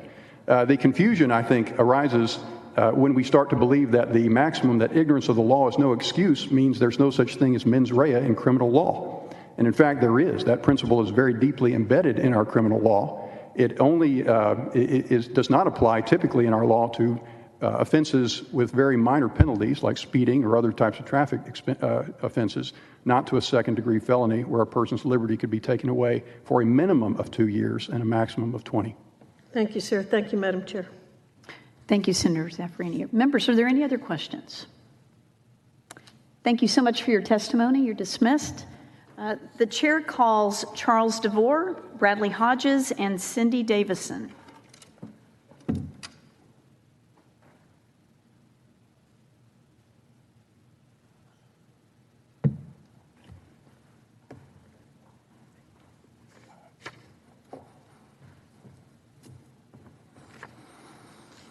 Sir, you may begin your testimony. My name is Charles DeVore. I'm with the Texas Public Policy Foundation here in support of Senate Bill 2. Been taking some notes during the testimony and just wanted to respond to a few of the things I've heard today. The concept of felon disenfranchisement goes quite a bit back in history to England. When someone committed a crime against the community, the thought was they should have less of a say in running that community. Now, over the last 15 years, we at the foundation did a Public Information Act request of the Attorney General 2 years ago, and we ended up getting about 15 years worth of data from election fraud cases. And what we found was that felons who had been convicted of improperly voting before completing their obligation to the criminal justice system accounted for about a little less than 10% of total convictions. About half of the convictions were for mail-in ballot fraud. In fact, there were a few more people who were not citizens who were convicted for ineligible voting than there were of felons who had not completed their obligation. I also think it's important to note that there are a number of states where having a felony disqualifies a citizen from voting for the rest of time in that state. Moving then forward, when you look at the cases that we've seen prosecuted over the last 15 years or so, you see a lot of them are being led by the Attorney General. Frankly, district attorneys don't have a lot of interest in election fraud and don't particularly put a lot of effort into it. This has been a problem in America going clear back to Tammany Hall almost 200 years ago, where local officials just have little interest in it. And then lastly, I would like to point out to the members of this committee that in California, a city councilman out of Lodi was recently arrested for election fraud. It's a felony. And the things that he was arrested for are now under Texas statute misdemeanors. So something just to think about. Thank you so much for your testimony. Mr. Hodges. Brad Hodges, representing himself for the bill. So Senator Zetafrini, she took off, but she asked a question. So regarding felony charges not being fair, okay, felony penalty. This is for your testimony? Correct. And Senator Zetafrini did ask a question regarding the fairness of the penalty level being a felony, not a misdemeanor, right? Would you state your name for the record? And Brad Hodges, representing self. Thank you. Okay. To her point, right? 2 to 25 felony is good for sauce for the goose of dealing with when stealing money from banks for bank robbery. So 2 to 25 felony is also good sauce for the gander of stealing votes from the county courthouse, right? That is fair, right? Furthermore, prudent standards and scrutiny in place promote transparency and also direct accountability. So this bill is a good start, yes, but how about also strike at the root of the problem here? Move to adopt the same scrutiny standards to anyone with access to handling or mishandling ballots that banks already have in place every day for anyone handling money.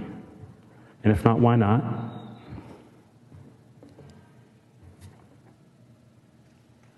There we go. Thank you for your testimony, sir. Ms. Davison. Hi, I'm Cindy Davison, and I've worked elections since the early 90s. I've been election judge, alternate judge, clerk, and my concern is not the cases as much that might be innocent people, but it's huge cases of deliberate illegal voting that are not being prosecuted by district attorneys that have affected all of us. And one of the things was it passed in our state convention as election integrity was the #1 priority of all of the delegates, and that included restoring felony penalties. There are right now in Travis County alone over 98,000 challenges on illegal votes. Without significant penalties, we cannot expect to have a fair election. Several of us here today have worked the elections in Travis County where software by the company Connect has been used and may still be being used. We received an email from Travis County Elections telling us to, quote, pay attention to any changes in accounts or credit monitoring. I'm not interested in watching my retirement go poof. I would like somebody overseeing, which was in the contract. They have not overseen our credit. They have not honored the contract. We are at risk when we are working an election in Travis County because of this poll chief software. This affects all of us, Democrats and Republicans. The CEO was arrested in October for theft of personal identifying information. At issue was the storage of our personal information on a server in China. but the Los Angeles DA later dropped the charges. A lawsuit was filed this past Friday out of Texas asking to inspect Connect's electronic devices. Unless steps are taken to secure our elections, illegal voters will continue, and it will be increasingly difficult to recruit election workers. Please restore election fraud to felony status. Thank you so much for your testimony. Senator Betancourt, you're recognized for a question. Thank you, Madam Chair. Just Cindy, make sure I understand this. This Connex software tracks the pay for people, right? And you're saying that the CEO was arrested or charged, I'm not sure, for theft of personal identifying information. That was, assuming, not in Texas, but somewhere else? It was on a server in China. On a server in China, okay. And so what you're worried about is you've got this software that's identifying people for payment, and you're concerned that that it's not doing the right work or that the information can be used. Correct. Right, okay. And our children, by the way. It not only tracked our Social Security numbers, but apparently now they're tracking our children. So this is Democrats and Republicans. All of our information, Social Security numbers, voting history, job performance, all went to some server in China. Now, this was a pay package. So This was a how did we pay get package. into pass your Social Security number? I think that is the question. Okay, all right. And you know that's happening, or you think that's happening? That's what the CEO was arrested for, was for our information being found on a server in China. Okay, thank you. No, it's something I hadn't seen until now. And if I could, Chuck, to go back over a point, how many states have termination of voting rights permanently when a conviction occurs? I haven't recently updated that information. I know that Florida until recently did, and they changed their law, I think, about 2 years ago.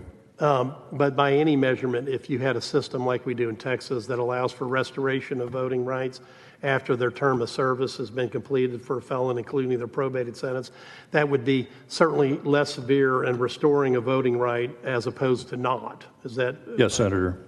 Right. So if we hear anything to the contrary, that just doesn't stand up to a logical test, correct? Yes. Thank you. Thank you, Senator. Are there any other questions, members? All right. Thank you so much for your testimony today. Thank you, Senator Hughes. Thank you. The chair calls Sharon Edwards, David Stein, and Claudia Torres Llanes.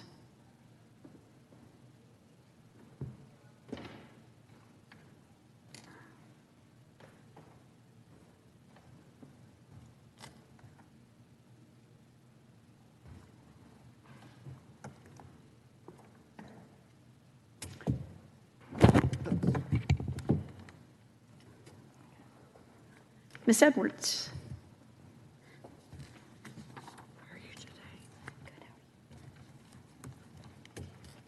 Ms. Edwards? You can start with me.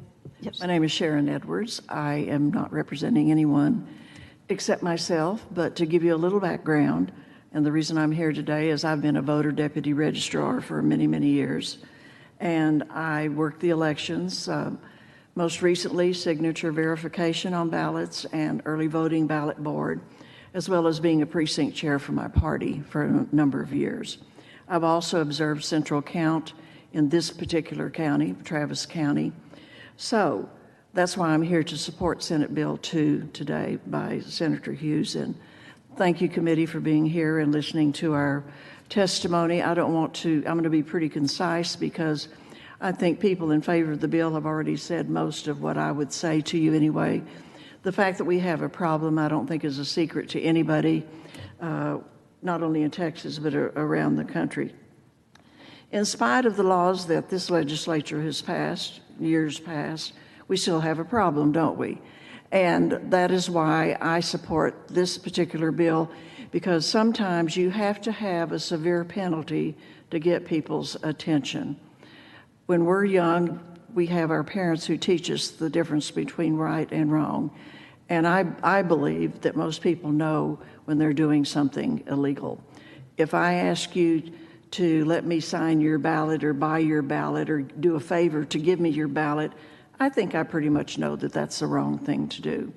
But let me say that the removal, one of the other things that concerns me is the removal of the Attorney General's authority to file against perpetrators of voter laws.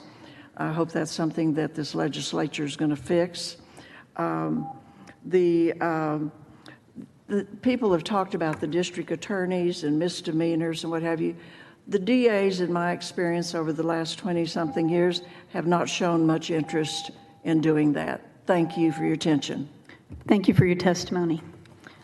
Mr. Stein. Good morning, Senators. My name is David Stein. I live in Tyler, Texas, and a small business owner and also the chairman for the Smith County Republican Party. As I understand it, we're really correcting something that was changed last session that had been in place for a long time before that. So this is nothing new to us. I'm glad to see you talk about restoring the felony convictions to election law violations. I've heard a lot of conversation, but there's one person that I haven't heard mentioned yet today, and that's the voter whose vote was stolen, whose vote wasn't counted. And we hear a lot of people talked about as victims. My job as a county chair is that voter comes to me and they say, how do I know that you are going to make sure that I have the ability to vote and cast a vote without any concern? And that's something that I have a responsibility of and value greatly in my job. As Americans and Texans, there are certain items that are sacred to us, and the privilege to cast a ballot is among those. Look, all of us deep down know there are things that are happening in our election system that we don't understand, whether intended or unintended. Nobody is looking to make an example out of an honest mistake, but there are people who knowingly go about their way to try to alter an individual's vote. Whether it be an election worker, whether it be an election administrator, an election judge, a poll watcher, deputies, etc., we must, and I repeat, we must conduct elections in a way that are fair and ethical manner or face the consequences to those actions. I urge you to pass this from your committee, bring it to the Senate floor for a debate, and thank you for your time. Thank you for your testimony, sir. Ms. Torres-Llanes. Good afternoon, Chairman Hughes, Senators. Thank you for the opportunity to testify. I'm here representing myself. I'm in Senate District 14, and I am opposed to Senate Bill 2. I'm a lifelong Texan of generations of Tejanos. I'm a mother, a 25-year professional in the high-tech industry. I should be in Miami right now shopping for employee benefits instead of here testifying against another bad voting bill. I'm a proud graduate of the UT McCombs School of Business and a person of faith and a believer in social justice. I'm a voter deputy registrar, and I love to teach high school students and members of my community about voting and helping them register to vote. I even got to hand out I voted stickers in the past election. I think it is a weak and irrelevant argument to state that the reason or a good reason for restoring this is because that's how it used to be. There are many bad examples of things that used to be different, and we should not be restoring them. So I think that's a very weak argument. As a former auditor, my understanding is that this is not a crisis level situation. If I had more time, I would love to tell you about how the real crises in our state, like mental health and the lack of access to mental health care and gun violence, has personally affected me this month, but I don't have the time. I think it's dangerous to implement a very heavy-handed punishment like a felony that has very negative long-term consequences to people's ability to support themselves and obtain employment in the long run. So I'm opposed to making this a felony. I think we should be working to expand voter education and access to the ballot. I think it's ridiculous that in 2023, we still in Texas do not have online voter registration. That is the crisis. That is what we should be trying to solve here. We should be debating what kind of cake to have to celebrate the increase in voter engagement and voter turnout. I am team German chocolate, but Tres Leches will do as well. Please oppose Senate Bill 2. Thank you so much for your testimony. Members, are there any questions for the witnesses? Yes, Senator Hughes. Thank you, Madam Chair. Chairman Stein, we thank each of the witnesses for being here to testify. I know where he drove from, so I want to ask him a question or two.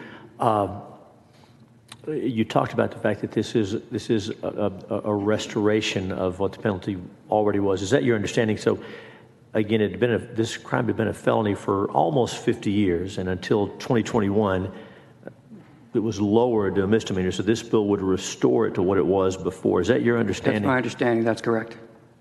And from your standpoint, interacting with voters, interacting with election workers, is this something important? Is this something that folks back home care about? I think that we have to know. I think we can't guess that it's okay. I think we can't assume that it is okay. If you don't speed, you don't have to worry about a ticket. And if you're following if you're following honestly, look, the election code is a mile thick. We all know that. But the intent is not to make an example out of a person that made an honest mistake.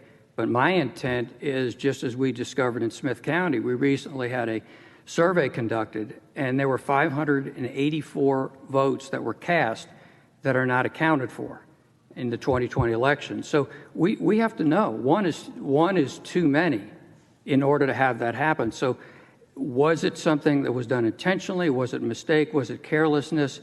But we owe it to those voters so that they know. We had one couple in particular, two elderly folks, a husband and a wife. And yes, I understand this is one case and one situation. A husband and a wife cast a ballot at the exact same time in the exact same location. Her vote counted. His vote is unaccounted for. He's a former combat vet, and he has since passed away without knowing whether or not his vote counted. As a county chairman, I owe it to those citizens of Smith County to find out what happened. Members, are there any other questions? Senator Menendez. Thank you, Madam Chair. I also like to thank all the witnesses who've come forward. My question's addressed to the lady who, I'm so sorry, I didn't catch your name. Claudia. Claudia. Claudia, you said you help students. You're a voter registrar, deputy registrar. And when you're helping these students, I'm assuming you're helping them get registered to vote, many of them for the first time? That's correct. My understanding is that you can register to vote when you're 17, as long as you will turn 18 when the time of the election. Is that accurate? You can register as long as you're 17 years and 10 months, Okay. so within 2 months of turning 18, and you will be 18 on Election Day. So when you're, and I'm not sure where you speak to them, let's just say for argument's purposes, if you're visiting them at a classroom or a cafeteria or a school setting, and maybe it's a loud setting, and you're asking, how many of you are 17, how many of you are about to turn 18 in the next 2 months? And maybe they get it off by a month. So let's say someone registers to vote a month, 3 months before, and they get registered, and it goes through, and they actually vote. Would that student, do you perceive it that if this law were to pass, that student would commit a felony at that point? I'm not a lawyer, so I won't pretend to be one, but that sounds like the type of mistake that could be punished with up to and including a felony. Correct. And so then I agree with you. That's the type of mistake that I could see happening as well. And so now we've taken a young person who for the first time has been told, they've been told, you need to do your part, you need to play a role in your democracy in the process, and you're going to vote. And now through a simple mistake, they're saddled with a felony. So is that part of the reason why you're here today to testify against? Absolutely. As someone who works in HR and has to vet candidates for employment, I understand the challenge and the difficulty that having a felony on your record could present and completely negatively change the trajectory of someone's life, especially someone who's just starting out. Many employers, they have a box that says, have you ever been convicted of a felony, correct? That's correct. Yeah, and sometimes that's even someone who might be qualified otherwise at that point is no longer is washed out of the process. Is that sometimes the case? That is absolutely the case. I had a case last week where I was asked to adjudicate a situation where were we going to let the candidate start on his scheduled start date or not because of what was on his record. It wasn't a felony in that particular situation, but I can speak to these are conversations that haven't happened with employers. You testified that you were supposed to be in Miami purchasing health benefits for your employer, but you chose to be here because this is so important to you, correct? Correct. And the personal challenges I alluded to. Ironically, I can't access mental health for my own family, but I'm supposed to be shopping for benefits for employees of my corporation. Well, I appreciate your commitment to our democracy, and I hope that things get better. Thank you. Thank you, Senator Menendez. Thank you, Madam Chair. Thank you, Senator Menendez. Members, are there any other questions for the witnesses? If not, you're dismissed. Thank you for your testimony. We have 3 more witnesses who have registered. I'm going to go in and call them Gary Bledsoe, Karen Marshall, and Don Garner. As they're coming, if there is anyone else who would like to testify on Senate Bill 2, but you have not done so, we have kiosks just outside the chamber where you can register.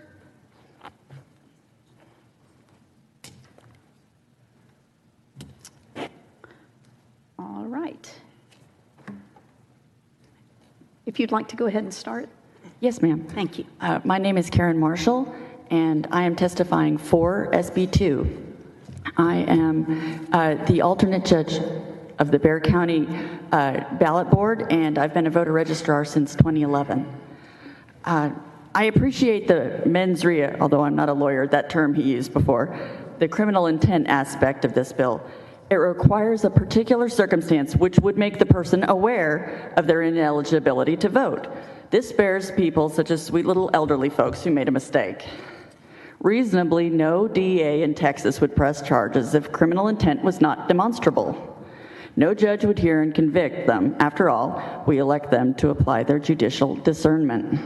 On the other hand, illegal votes deliberately cast by people who know they cannot cast ballots disenfranchises and demoralizes honest voters whose votes get displaced. I have been told by a young professional when I asked him if he was registered, "No, I don't believe it really counts." There's a lack of trust in our system, which means people don't believe representatives are legitimately elected. That's a problem. I appreciate SB 2 because it addresses both innocent errors and deliberate violations of our election and our representatives in the government. Thank you.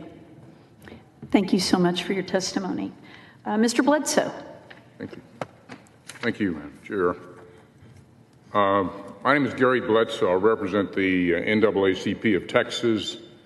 The NAACP of Texas strongly opposes SB 2.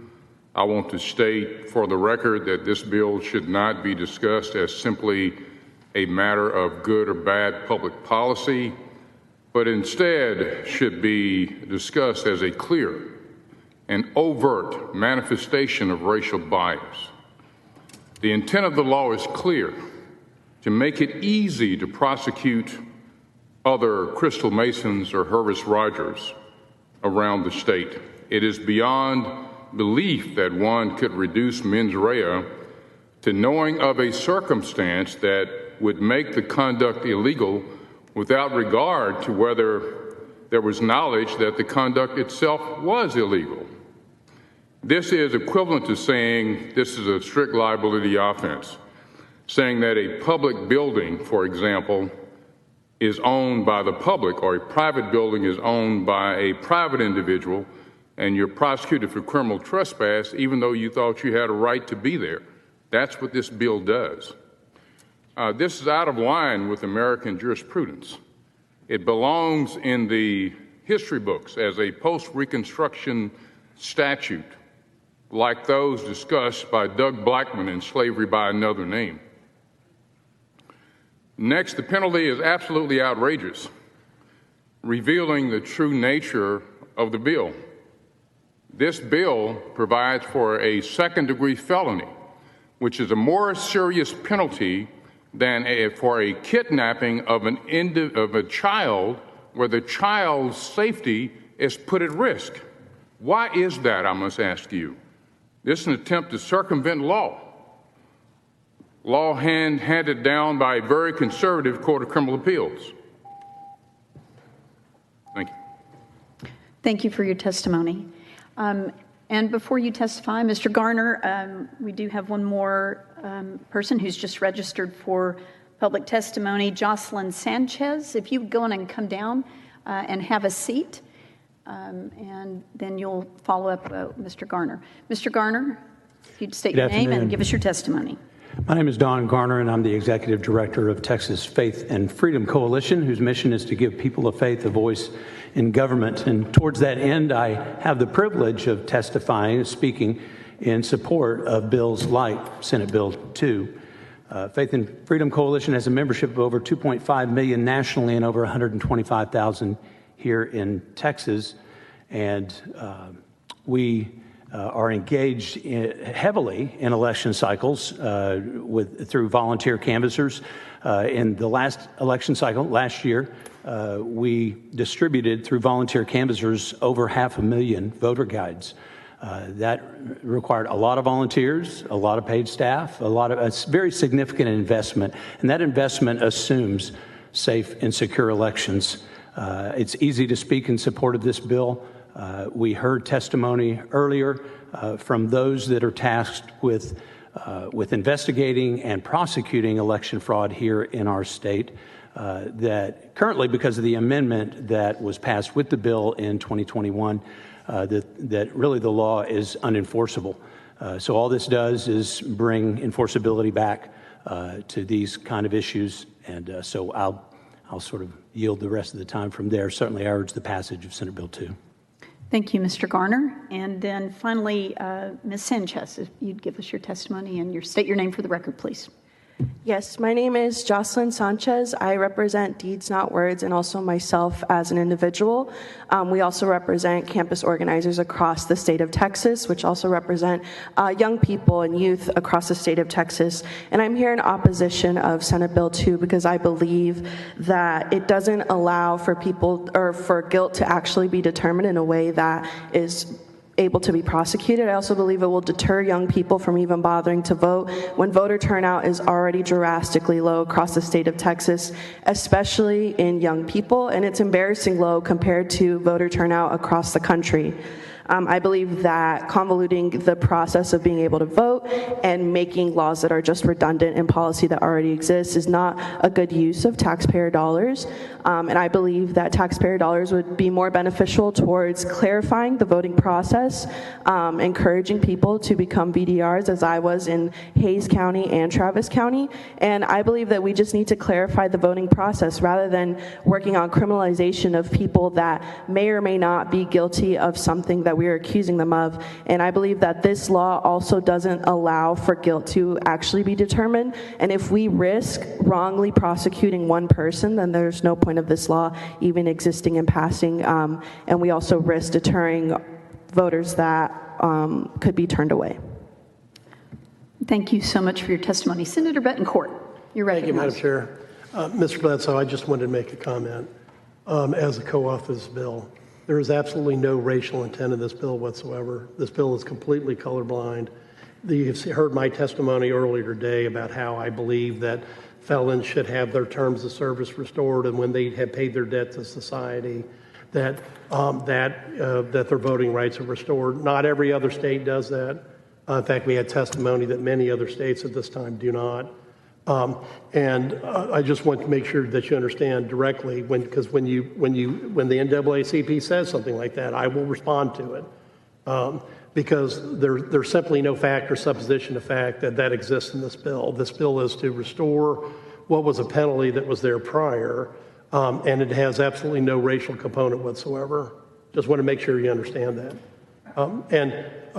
And while I appreciate everybody's passion on it, I think it's very important to let's look at exactly what the bill actually says. Because in this frothy time that we live in, it's important that we understand a bill that is changing a penalty simply can't be labeled as one that's racial. because there was no intent by the author, or at least I can speak myself as the co-author of the bill. Thank you. Thank you, Senator. Senator, thank you. Let me say two things. Members, are there any other questions? Senator Menendez. Thank you, Madam Chair. So this bill, in addition to changing the penalty, and I'm assuming, Mr. Bledsoe, that you've read it, my concern is that apparently it also removes the mens rea requirement.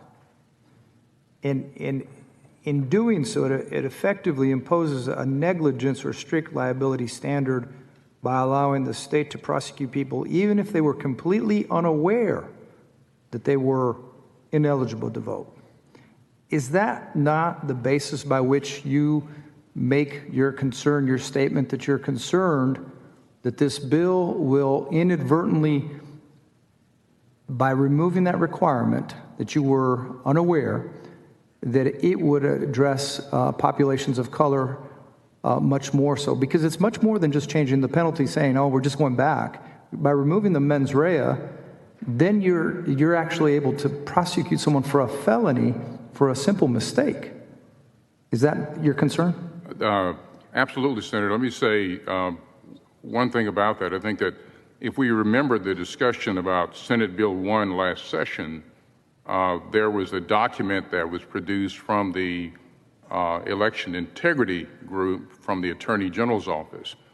And that document listed all of the individuals who were being investigated by or who had been prosecuted by that department. And I think the vast majority of those were black or brown citizens. So that is one basic reason for the concern. And I think we all know they've admitted that the one reason they're pursuing this is the Crystal Mason prosecution. She happens to be an African-American female. So I think that we look at Hervis Rogers, we look at Crystal Mason, we look at the extreme nature of his second-degree felony. That is just outrageous. We have state jail felonies, we have third-degree felonies, but they jumped all the way to second-degree felony. And I think that's revealing. So yes, Senator, that is a major concern.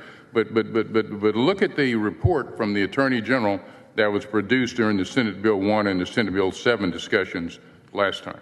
So you just made mention to the third degree and state jail felony. My understanding is that a sexual coercion is a state jail felony. Indecency with a child is third degree felony, and kidnapping is third. So now what we're saying is that if you voted potentially by mistake, that your crime is worse than the ones I just mentioned. Is that correct? That's correct. That's correct. I mean, that's really, part of the problem, is it not? It's the punishment doesn't fit the crime. And I think one of the things that will not be done by this bill, if the person doesn't know that their conduct is illegal, but you prosecute them for it, the main basis for our system of criminal justice is to be a deterrent. Correct. So the people will know to act so that their conduct will not be in violation of the law. But here, that doesn't exist because you don't know that you're in violation of the law, but you get hit with a second-degree penalty anyway.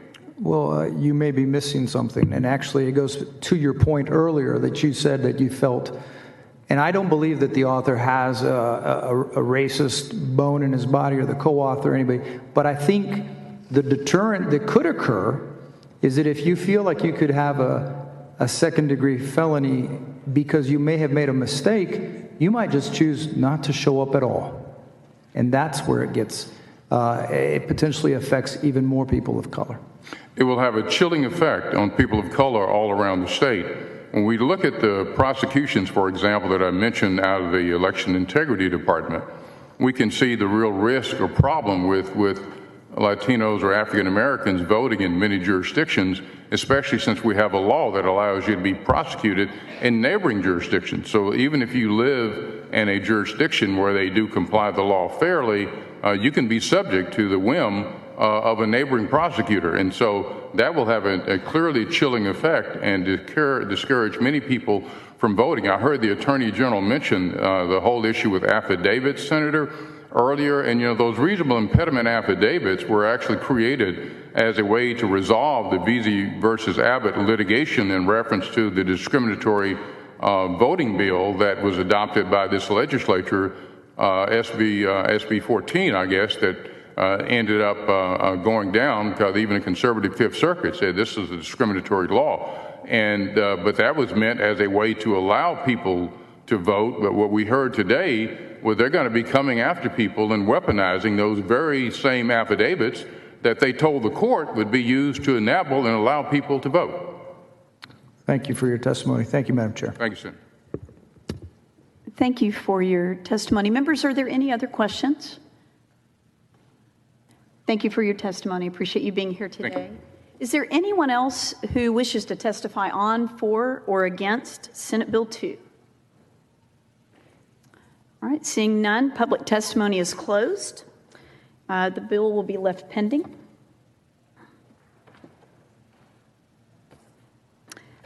And the chair lays out Senate Bill 559 and recognizes the author, Senator Hughes, to explain the bill.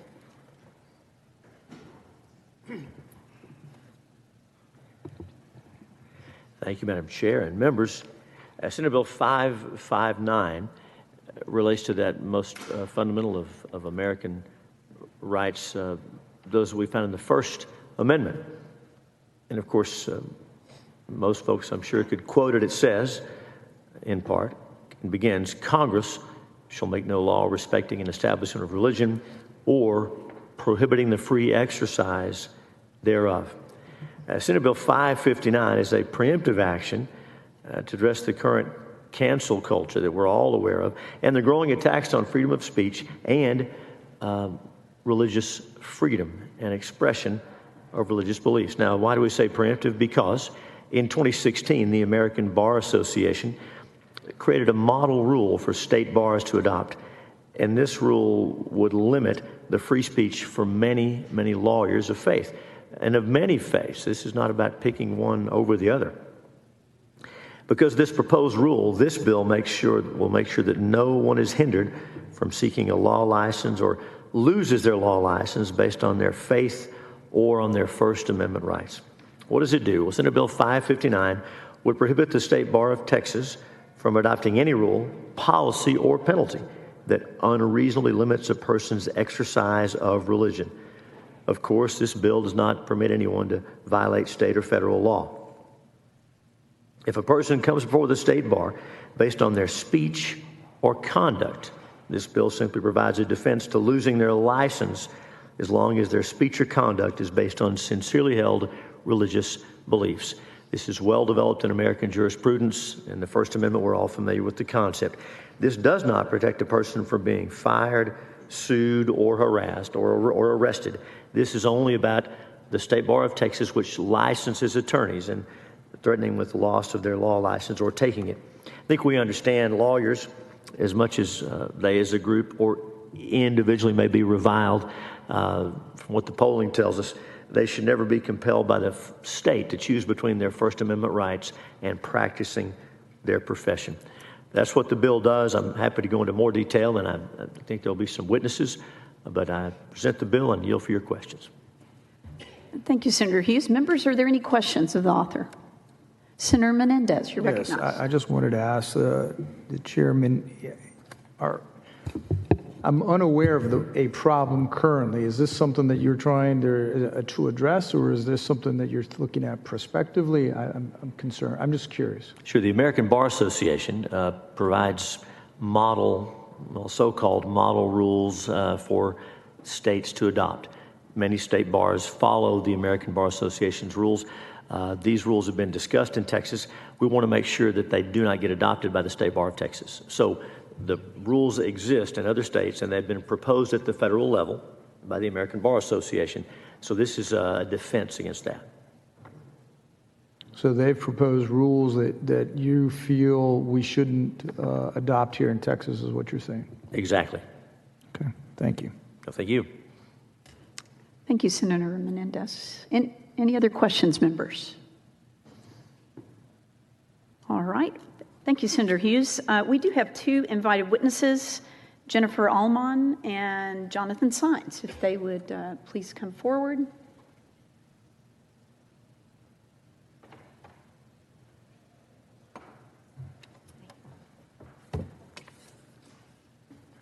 Thank you for being here today, and you may go ahead and begin. Great. My name is Jennifer Allman, and I'm the Executive Director of the Texas Catholic Conference of Bishops, and we are testifying in support of Senate Bill 559. The Texas bishops support religious liberty, especially as it pertains to human life, marriage, and the family, as well as supporting conscience protections for individuals and organizations. Senate Bill 559, as Senator Hughes just outlined, prohibits any rule or policy adopted by the state bar that would inhibit the sincerely held religious belief of an individual attorney. We support this bill to protect the conscience rights of legal professionals. Our perspective on this bill is informed by our faith and our experience in ministry, including the charitable legal services that the church provides. We join Pope Francis, who recently decried regression in freedom of conscience. He said, "Today we Christians have the danger that some governments will take away our freedom of conscience, which is the first step toward freedom of worship. Freedom of conscience and religious freedom, which is not limited to freedom to worship alone, allows us to live in accordance with our religious convictions, which are inseparably linked to human dignity."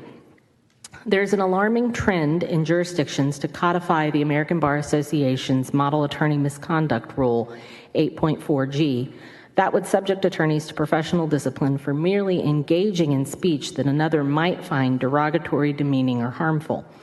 Apart from its overbreadth and vagueness, the rule could restrict attorneys from freely participating in religious organizations that hold traditional viewpoints, and an attorney's ability to associate with political, social, or religious legal organizations. We have a Catholic Bar Association in the United States that has a Texas chapter. We have a Texas Association of Diocesan Attorneys, and we have a National Association of Diocesan Attorneys. All of these organizations host continuing legal education.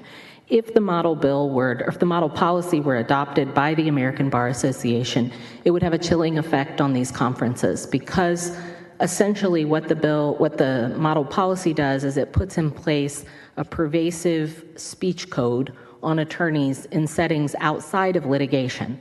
And we find that inappropriate. If we were to host a conference on how to vigorously and zealously defend the church against discrimination claims related to our teachings and our actions on marriage and gender ideology, then the attorneys at that continuing legal education could be subject to sanction by the Texas Bar were this adopted.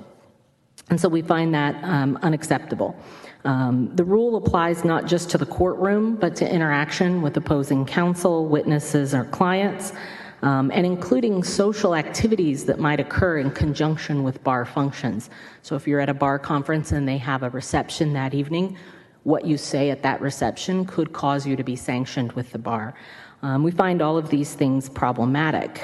In contrast, Senate Bill 559 would codify conscience protection for lawyers to address these concerns and preempt the rule from going into effect. For the foregoing reasons, we support and ask you to vote for Senate Bill 559. I'm happy to answer any questions. Thank you for your testimony, members. Senator Menendez. Thank you, Madam Chair. I appreciate your testimony, because I agree with you that people should have the right to live their faith, speak their minds, and do what they will on their own time at a conference, whatever that is. So the way you see the bill, it's specifically to protect the legal profession from having their rights to have their practice of religion or speak their minds freely.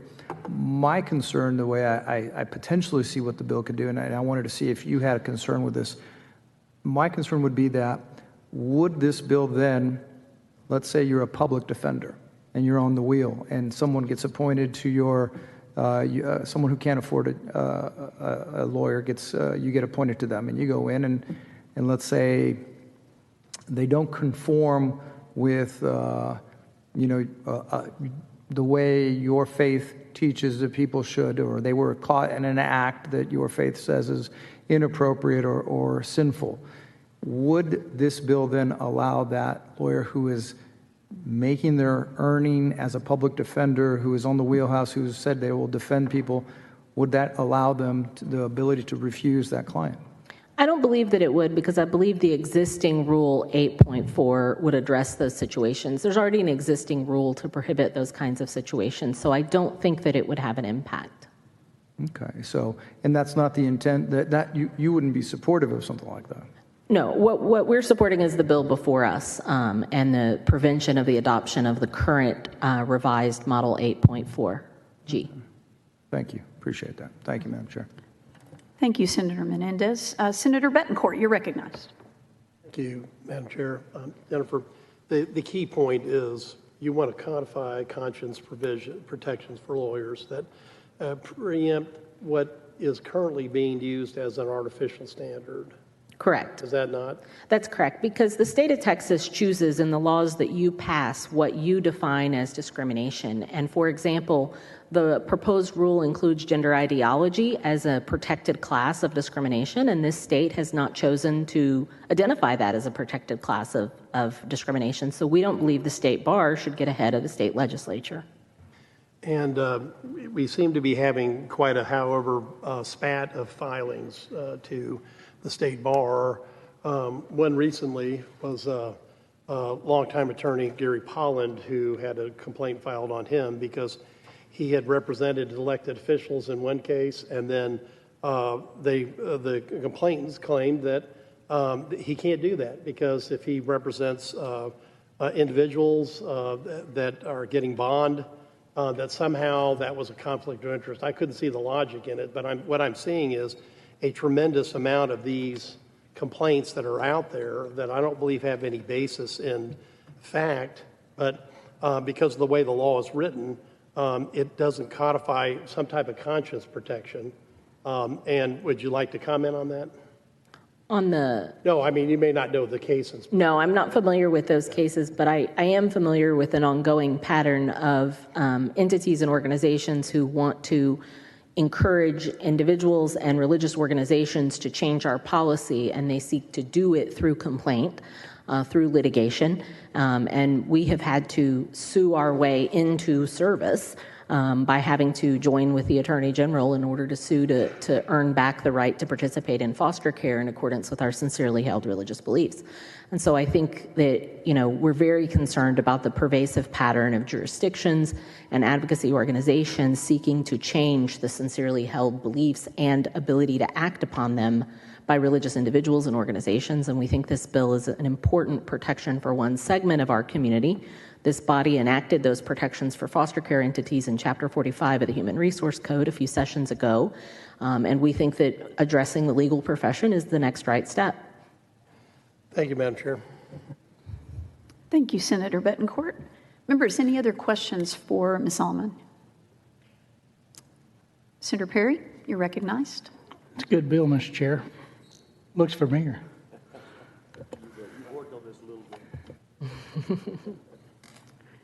That was very brief. That's right. That's right. All right. Thank you. Members, any other questions for Ms. Allman? Mr. Sines, you are recognized. Good afternoon, Madam Chair, members of the committee, Chairman Hughes. My name is Jonathan Sines, and I'm attorney for president for Texas Values, and we are in support of Senate Bill 559. Texas Values is the largest or one of the largest faith and family and religious freedom law and policy organizations in the state of Texas.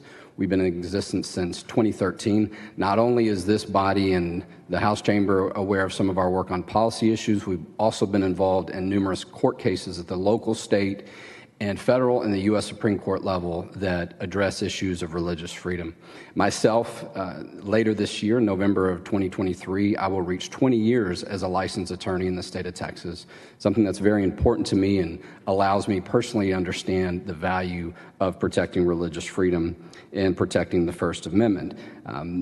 Senate Bill 559 makes it clear that the state of Texas may not limit the civil rights of members of the state bar. Not only have I been licensed to practice in the state of Texas for many years, I also, while I was a law student, was involved in litigation where I had to defend the free speech and religious rights of my values for a particular litigation that was against the law school that I was attending. You can imagine what that's like, and knowing and appreciating the value of young law students that are coming up, that want to make sure that their values are maintained, if they are not subject to these types of issues that we see happening with Model Rule 8.4G.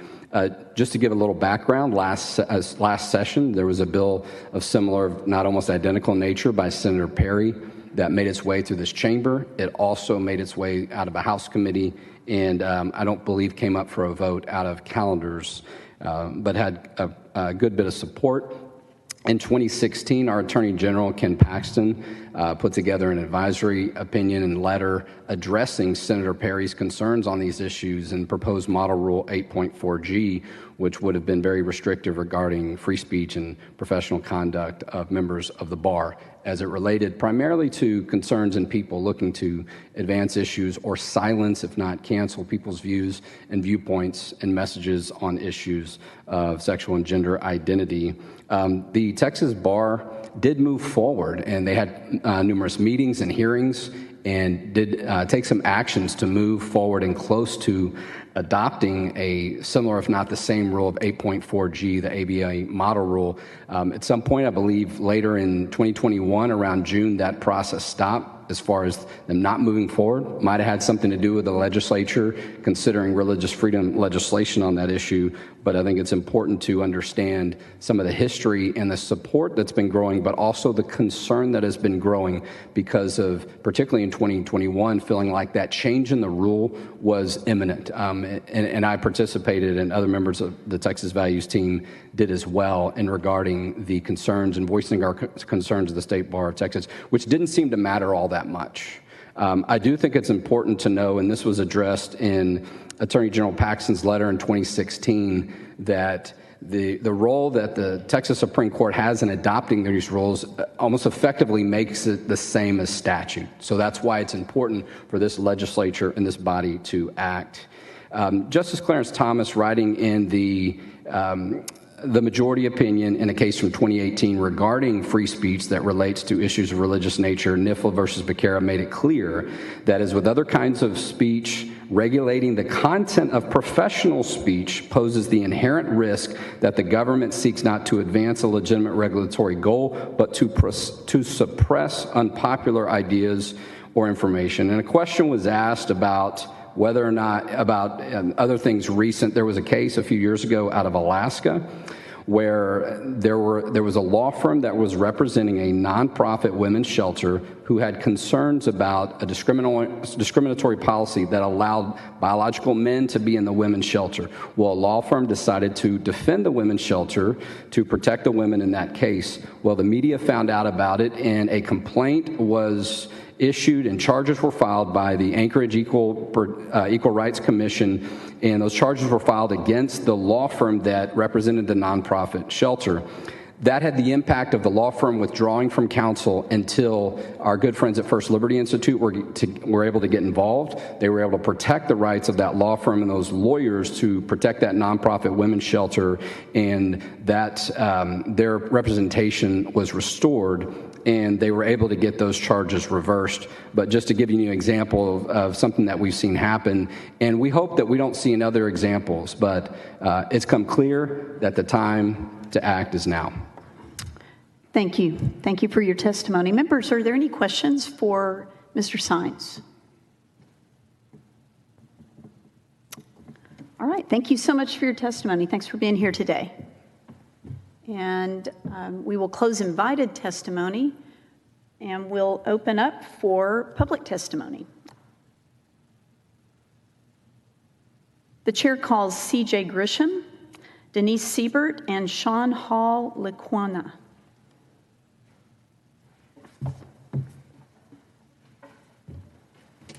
And I bet I didn't get that right.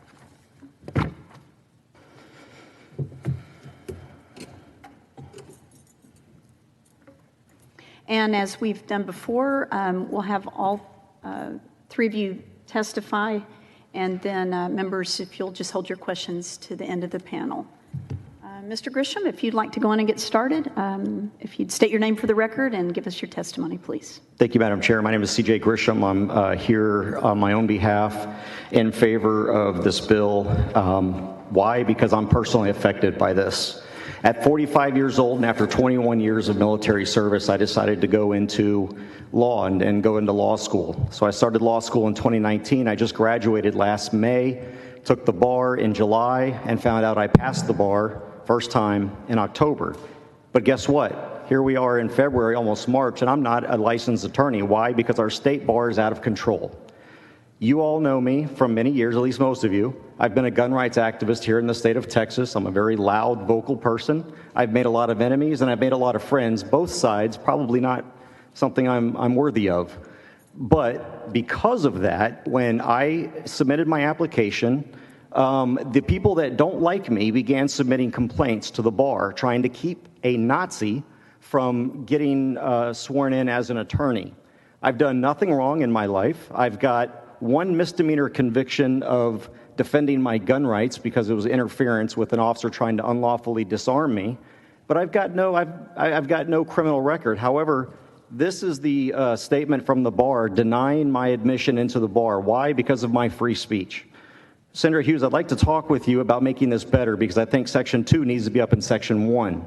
I am being discriminated against because of my conservative views, my libertarian views, and that's all it is. The fact that anyone can file a complaint, and I don't get to see these complaints, but I'm supposed to fight against that, and the bar tells me I have a lack of respect for the law.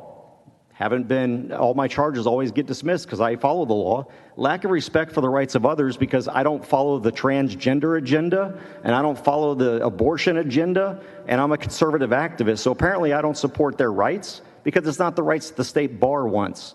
A lack of diligence, they won't explain, and failure to maintain personal integrity. Have no idea my life is an open book. I'm personally affected by this. Please pass this bill. Thank you for your testimony, sir. Denise Siebert, please. My name is Denise Seibert, and I'm representing myself. I support SB 55, supporting lawyers' freedom of belief. Thank you, State of Affairs Committee, for allowing me to be heard. Thank you, Senator Brian Hughes, for writing this bill. We need to ensure lawyers have freedom of religion. As this bill states, lawyers should have free exercise of religion, also freedom of speech or expression that's protected by the U.S. or state or Texas Constitution. As stated in the Bill of Rights, Amendment 1, Congress shall make no law respecting a establishment of religion or prohibiting the free exercise thereof. Also, in the Declaration of Independence, we hold these truths to be self-evident that all men are created equal, that they are endowed by their Creator with certain unalienable rights, that among these are life, liberty, and the pursuit of happiness. Unalienable rights, it's impossible to take away or give up, as defined in Merriam-Webster Dictionary. We are all ensured rights of our moral and religious beliefs. No state board or state entity should have any power to take away our rights when we're law-abiding residents, exercising our freedoms that are guaranteed by the Bill of Rights or the U.S. or Texas Constitution. The government doesn't have a spiritual mandate.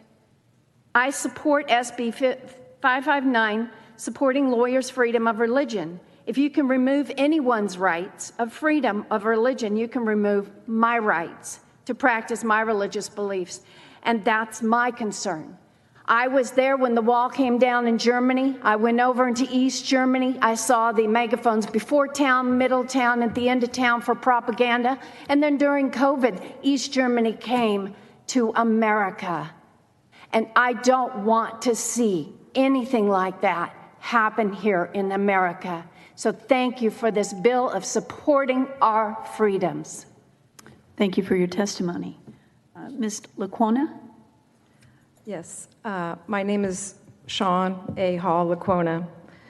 I am in support of this bill, 559. I'm here on my own behalf, but for my king, the man whose name is up there.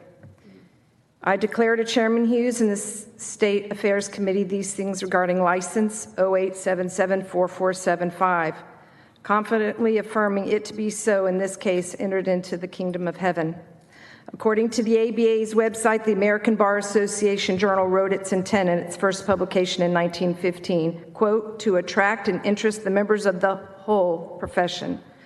In 2017, 14.4% of American lawyers were dues-paying members of the American Bar.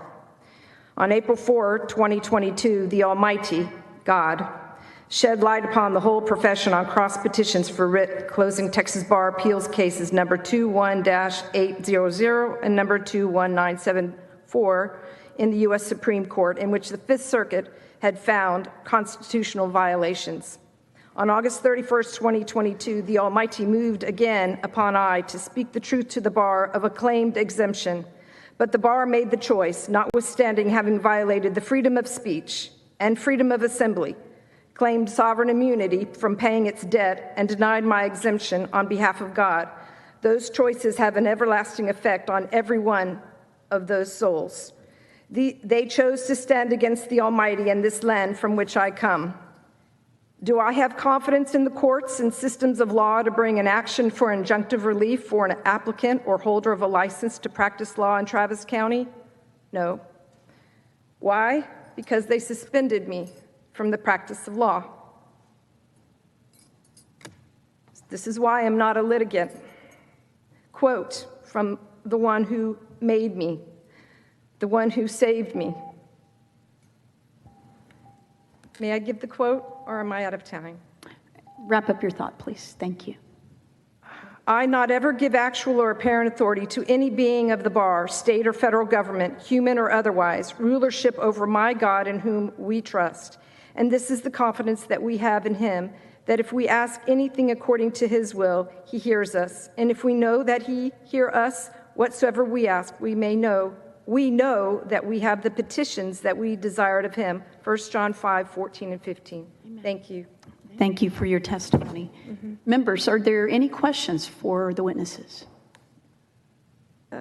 Thank you so much for your, let's see, you can hand that to her. Thank you. You're dismissed. Thank you so much for being here. The chair calls Jonathan Covey, Stephen Rudner, and Neil Giles.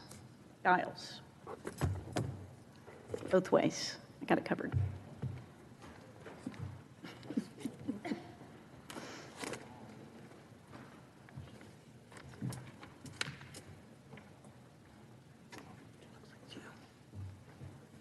All right, Mr. Covey, would you get us started? Yes. Thank you, Madam Chair. Mr. Chairman Hughes, members of the committee, Mr. Chairman, I just want to say it's wonderful seeing you back at the chairing this committee again. My name is Jonathan Covey. I'm the Policy Director for Texas Values. I'm here to testify in favor of SB 559. As others have stated, this bill protects dangers to religious freedom from policies such as ABA Rule 8.4G. These types of rules could make it professional misconduct for a lawyer to engage in conduct in nearly any aspect of life. However, since the ABA promulgated the model rule in 2016, the United States Supreme Court has issued a number of decisions, free speech decisions, that seriously call into question the constitutionality of rules like this that act as a speech code. And I'm happy to provide you with those. President Sines mentioned one.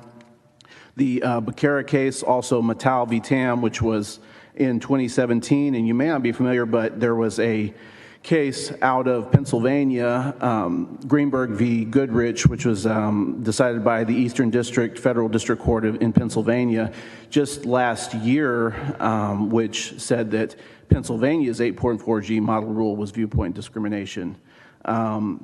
Lawyers who act as legal advisors on the board of a church, lawyers serving religious schools, lawyers part of religious ministries, all conduct of all these individuals could be considered professional misconduct. So let's take the time to codify protections for attorneys against the implementation of broad, vague speech codes that could do immense harm at the expense of our legal professionals. No legal professional, indeed any professional in any field, should have to check their sincerely held beliefs at the door to engage in a career. Thank you.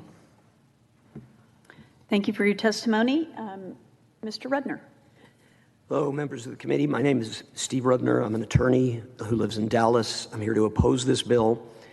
No one who's testified today, no one who's spoken about the bill has recognized that here in Texas we have a Religious Freedom Restoration Act which absolutely protects all of the rights of any lawyer who wants to say anything about any opinion, including related to these issues.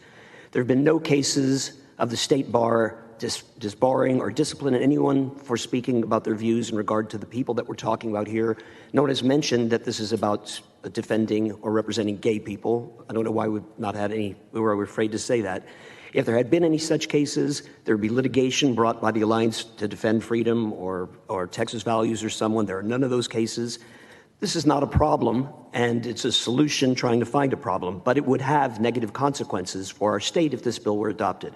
As most of you know, California and many other states have now prohibited travel of their state employees to Texas because of other actions undertaken by the legislature. The way that the legal profession works, and I know this because I'm licensed in multiple states and practice nationwide, I'm admitted pro hoc vice, which means at the discretion of a court to practice before that court in other states where I'm not admitted, in addition to those that I am. There is no doubt in my mind that if we were to adopt this legislation, that those states that already prohibit their state employees from traveling here on state business would also prohibit our lawyers admitted to the Texas bar, from being admitted pro hoc vice into their states. And so the effect of this bill would be to limit the ability of attorneys licensed by the state bar to practice before the bars of other states. It would have a negative impact on our ability as a commercial hub here in Texas. And of course, I also oppose the bill because it spits in the face of the best and most honored traditions of the bar. In To Kill a Mockingbird, Atticus Finch defended an innocent man who no one else would defend because it was the right, though unpopular thing to do. It doesn't take much to imagine us turning away a client after September 11th because of his background. We have Asian Americans, members of the LGBTQ community under attack, and these people are all entitled to representation. Thank you. Thank you for your testimony, sir. Mr. Giles. Giles. You got it right the first time. Thanks. Okay. My name is Neil Giles, and I oppose Senate Bill 559. I am representing myself as a licensed attorney practicing in Texas for over 30 years. I live in Houston, in District 15, Senate District 15. I'm also representing my family, including my wife, Mandy, and my two non-binary adult children, Indigo and Mars, who are both 20 years old and attend college just across MLK at UT Austin. This bill is unnecessary for a couple of reasons. Attorneys and bar license applicants already enjoy the same religious freedoms and protections as every other Texan under both the First Amendment of the U.S. Constitution and the Texas Bill of Rights. Every person is afforded the right to free speech, free exercise of religion, free speech regarding a sincerely held religious belief, membership in any religious organization, and freedom of association. And as my colleague said, the Texas Religious Freedom Restoration Act also provides the same protections for attorneys. This bill would also unconstitutionally deviate from the strict scrutiny test. By adding the word essential, Senate Bill 559 deviates from the long-established test for strict scrutiny and appears to grant attorneys and bar license applicants greater protections for religious freedom than any other profession. It would also tip the scale, favoring chosen religious beliefs over immutable characteristics of marginalized groups with historically less political power. Our democracy is set up to protect the rights of minorities from the oppression of the majority. There is no clearer proof of these protections than the Bill of Rights and the continuing addition of constitutional amendments. Nevertheless, in our society, often the rights of one group conflict with the rights of another, and we must decide which of those rights should prevail. Finally, the proposed bill would undermine the historical role of the Texas Supreme Court, the State Bar, and the Board of Law Examiners in regulating the legal profession. The Supreme Court of Texas has constitutional and statutory responsibility within the state law for lawyer discipline, much of which is delegated to the bar and the board. The constitutional authority and statutory framework has been approved under the Texas Sunset Act every 12 years for at least 4 cycles, most recently in 2017. Thank you for your testimony. Appreciate that. Members, Senator Zaffirini, you're recognized. Thank you, Madam Chair. Mr. Rudner, you touched on the issue of reciprocity. Yes. and its impact if this bill were passed on law firms in the state, including the biggest. Could you please explain how that would work? Sure. So as I was explaining, I'll just use myself and my practice. Our firm, based in Dallas, represents hotels and resorts worldwide. So I'm licensed in Texas, Arizona, Colorado, New York, and the District of Columbia, and other lawyers in our office are licensed in other states. But as an example, I'm not licensed in California, although I have partners who are. If I want to handle a case in California, I file what's called a motion for pro hoc vice admission, and I'm admitted for purposes of that case only, so that I can represent my client in that matter. That's at the discretion of the courts and of the state of California. That is routinely granted to lawyers here. We routinely here in Texas, in our courts, grant that to lawyers from California. That's a courtesy that's extended among the states in a reciprocal fashion. But we know, it's not speculation, we know that, and whether we agree with it or disagree with it, we know that states like California have, in response to actions undertaken by the legislature, particularly in regard to members of the LGBTQ community, they have prohibited their state employees from traveling here because they're upset with what we've done here in Texas. If they're upset with what we've done here in Texas, then they are, and we were to pass this legislation, then there would be no reason whatsoever, there's nothing that would bar them from saying, we will no longer admit Texas lawyers, pro hoc vice, into our courts. It's an extension of what they've already done, extension of the position that they've already taken in response to our aggressively anti-LGBTQ legislation here in Texas. And so if that were to happen, you'd have Texas lawyers from the largest firms and the smallest firms who are now practicing in the courts of other states based on the courteous grant of reciprocity. You'd have that eliminated, and you would greatly impair the ability of Texas lawyers to conduct representation of their clients, including clients, the largest businesses and Fortune 500 companies in the state, in other states. Well, I understand the issue very well, and thank you for explaining it even further. But why aren't we hearing from those firms that will be impacted? It's a great question, and why aren't we hearing from the State Bar about that as well? And I can't answer that, just as I can't answer why there are not 1,000 people here today telling you how objectionable this legislation is, not only for the reasons that we've just discussed, Senator, but also because, as I've said, what as lawyers we are supposed to do is look out for those who don't have a voice, who are underrepresented, who are under attack. We're supposed to represent unpopular clients and unpopular voices. We're not supposed to be protected from doing our most essential job, especially when no protection is necessary, and that's what this bill would do. Thank you. Do you know if the bar is getting involved in this issue? I'm not active I'm a member of the State Bar, but I'm not active in bar politics. I've been too busy to do that, so I don't have an answer for you to that. Thank you. In your written testimony, you refer to unintended consequences. Are there any unintended consequences that you foresee that you did not mention in your oral testimony? Well, in addition to the practice of state courts granting on a discretionary basis reciprocity that I've talked about, we have outside of that, we have a legal culture, right? So lawyers from Texas who are conducting business in California or New York, as an example, obviously a very great commercial center, we're received there. And we don't spend a lot of time as lawyers, we try not to, at least in my practice, speaking about our politics or the political views of the states from which we come. I don't think that it's in the interest of the state to fuel a fire and to drive a stake into the ground. As Texans, we're going to distinguish our lawyers. Our lawyers here in Texas are so afraid of gay people and so oppressed by having to live in a state with gay people that we need to protect them and say, you don't have to represent gay people if you don't want to, which of course would lead to, well, then why do I have to serve gay people in my store if I don't want to? And we could talk about all of the myths behind that too.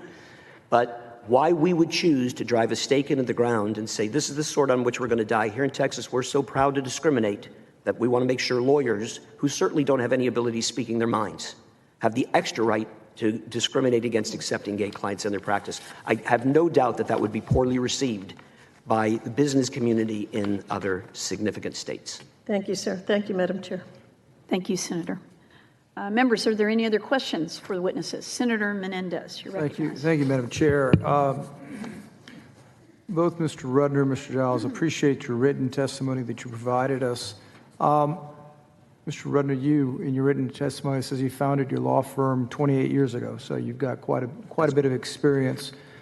And you represent hotels and resorts around the world, and so It is your legal opinion that by doing this, so that we could be, in your exchange with Senator Zaffirini, I want to confirm that we could be adversely impacting your ability to perform in other states. Absolutely.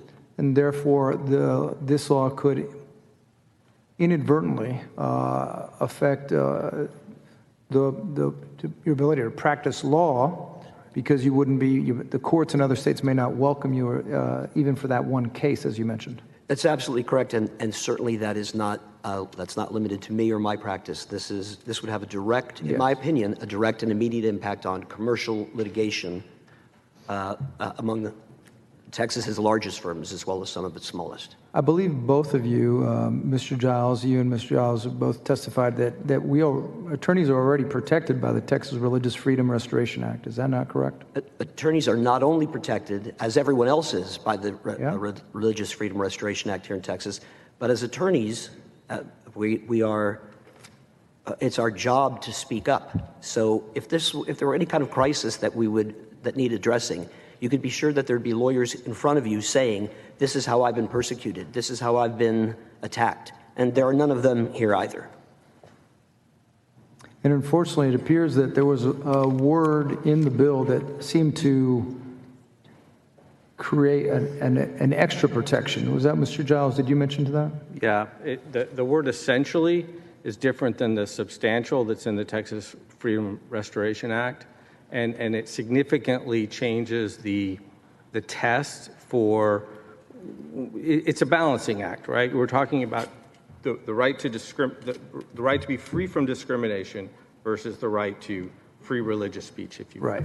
And the classic example is, I don't want to represent you because my religious beliefs say you're a sinful person, right, or whatever.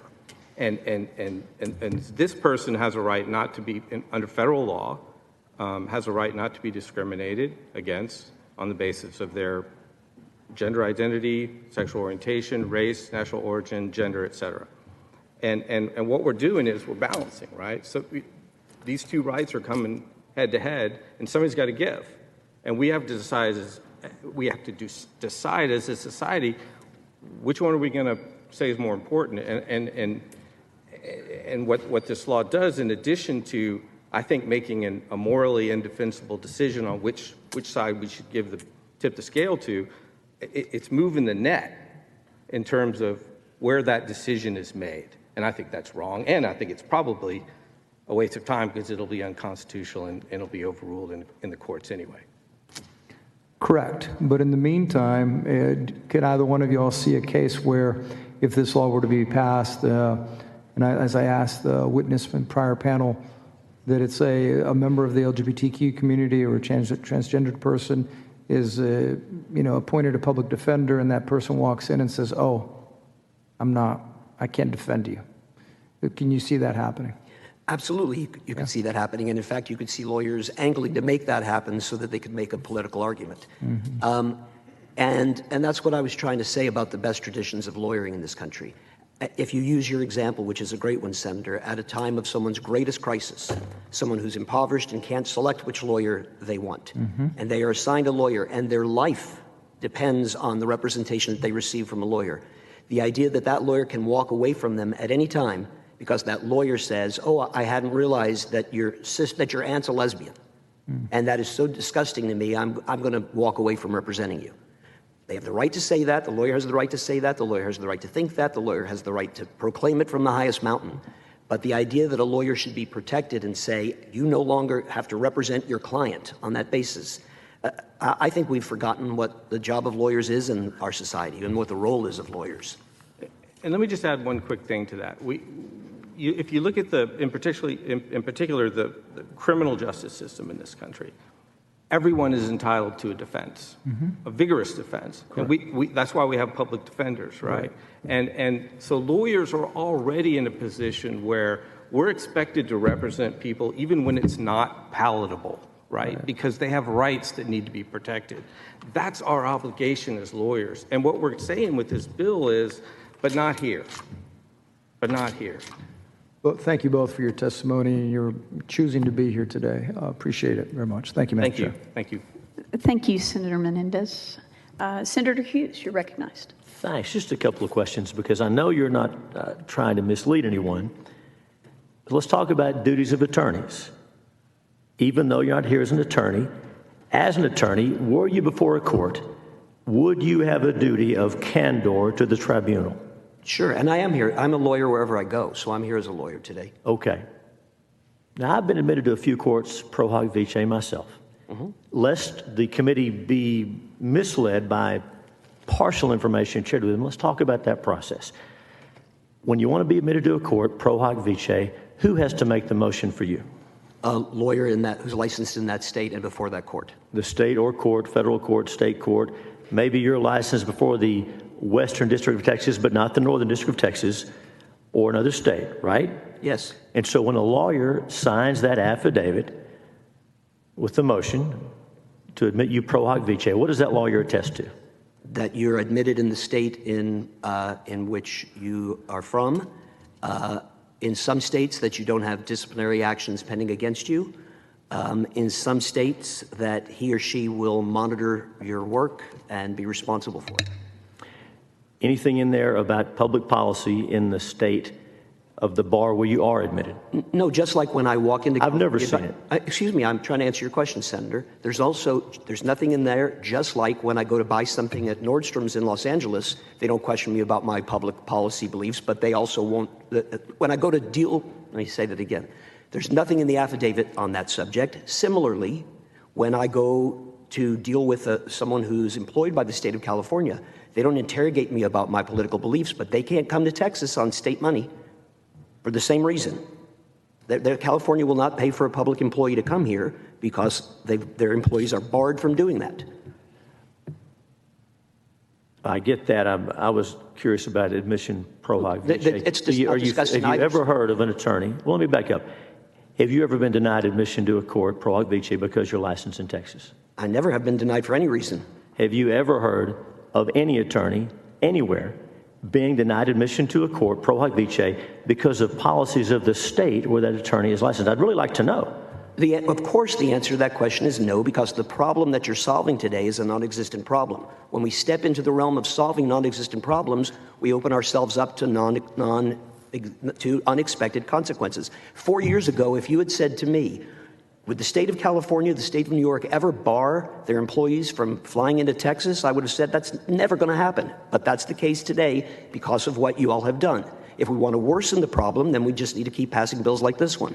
Well, I think we're okay. The voters can decide what they want to do about California. So many of their folks are moving here, they won't need to send state employees before long. But be that as it may, we're talking about admission pro hoc vice. We are. And I asked if it's ever happened. You said, of course not. Right.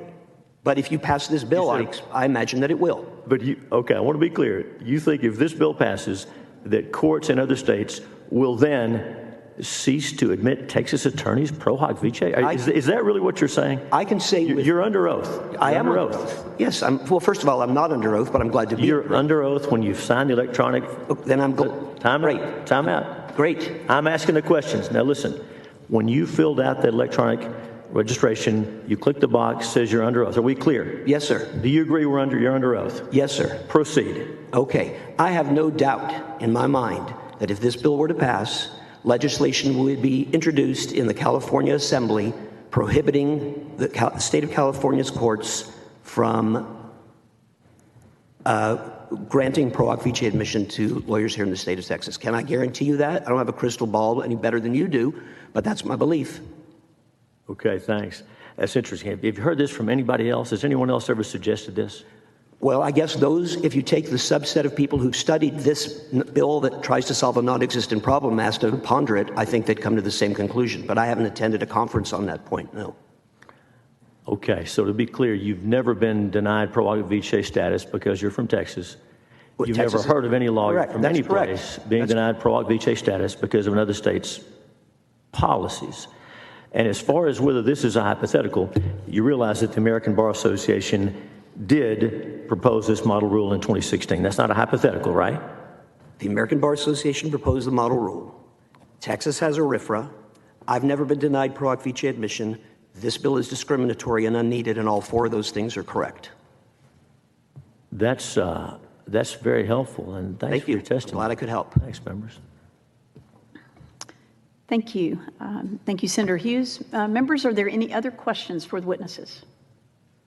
All right, with that, you're dismissed. Thank you for your testimony today. The chair calls Tim Von Dolan, Mary Elizabeth Castle, and Nadia Wong.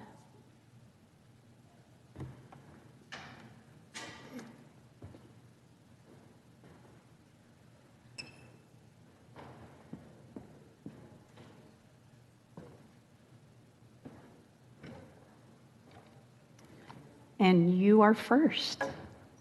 My name is Nadia Huang. I'm the Executive Director of the Board of Law Examiners, which is a separate agency from the State Bar. We're monitoring this bill because we are the ones who process applications for people who want to be licensed. So I'm here to answer any questions, as a public servant, to answer any questions you might have. Thank you so much. Ms. Castle? Good afternoon, Chairman Hughes and members of the committee. My name is Mary Elizabeth Castle, and I'm the Director of Government Relations for Texas Values. Texas Values is the largest organization in the state of Texas that stands for religious freedom, and I'm here testifying in favor of SB 559, which would protect the religious freedom and First Amendment rights of attorneys and those pursuing a law license.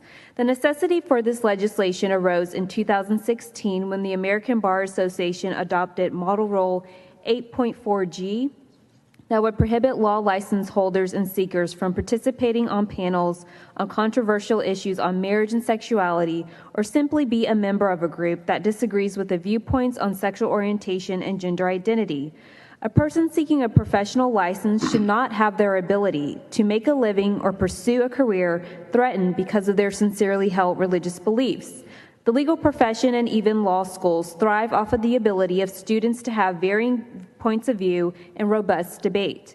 The ABA rule would jeopardize the ability to have many students participate in organizations that allow for such healthy debate, such as the Christian Legal Society that reached over 3,000 legal professionals in 2021, the Federalist Society, which has over 60,000 members, and the amount of churchgoers in the American public. This would include social groups like a Bible study or Sunday school class. An example of this is the current Supreme Court Justice Amy Coney Barrett, who has become under attack because of her association with the group that is merely a church group called People of Praise. The ABA rule only goes into effect if it is adopted by the state of Texas.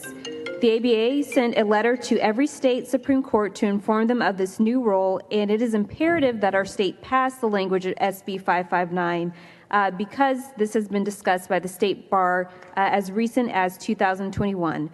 Please pass this law, and I also have some additional materials from our partners at First Liberty Institute that wrote a letter in support of this legislation. Thank you. Thank you so much for your testimony. Mr. Von Dolan. Madam Chair, Senator Hughes, other members of the committee, my name is Tim Von Dolan. I'm a former seven-term member of the Texas House of Representatives. I am an attorney licensed to practice in the state of Texas. The bar sent me a 50-year certificate last year, so been around a while. I'm also a pharmacist, having obtained both degrees from the University of Texas at Austin. I'm appearing this afternoon in my individual capacity and not on behalf of an organization. I'm here to express my complete support for Senate Bill 559 by Senator Hughes because it is important legislation protecting my constitutional rights and any other attorney to assure that one's rights of freedom of conscience, freedom of expression, and freedom of religion are protected. I have personal experiences and knowledge of three distinct situations making the need for this legislation very necessary to preserve the Judeo-Christian traditions upon which our country was founded, which are important for the current and future generations of Texans. I'll give you these examples. The ongoing efforts to penalize Texas licensed attorneys if an attorney does not advance LGBT views, which beliefs are inconsistent with a Christian's belief and would cause the attorney involved if the LGBT views were followed, that caused that person to violate his or her deeply held religious beliefs. Second, as a pharmacist, to show how this applies in other areas, I've observed efforts in other states to force referral of patients by the pharmacist to another pharmacy where the pharmacist is presented with a prescription to fill, and that prescription is for a medication, the use of which its referral to another pharmacy would violate the pharmacist's freedom of conscience, specifically chemical abortions. 3, situations in medical schools where the faculty attempts to force a medical resident to perform a surgical abortion when the individual does not believe in abortion, and to perform an abortion would violate her or his sincerely held religious beliefs and violate her or his freedoms of conscience and religion. I think the passage of this is strongly needed for Senate Bill 559. Thank you very much. Thank you so much for your testimony. Senator Zaffarini, you're recognized. Thank you. And ma'am, did you say you were here for the Board of Law Examiners? Yes, ma'am. Not for the State Bar? Correct. Would you be able to answer questions ordinarily directed to members of the State Bar, to staff from the State Bar? Yeah, I'm very separate from the State Bar, so I wouldn't be able to answer any of those. Thank you. Thank you, Madam Chair. Thank you, Senator. Members, are there any other questions for this panel? If not, you're dismissed. Thank you so much for your testimony today. I'm about to call our final panel of 3. If there is anyone else that wishes to testify on, for, or against, if you could please register at the kiosks that are just outside the chamber. And with that, the chair calls Ash Hall, Cecilia Wood, and Jocelyn Sanchez.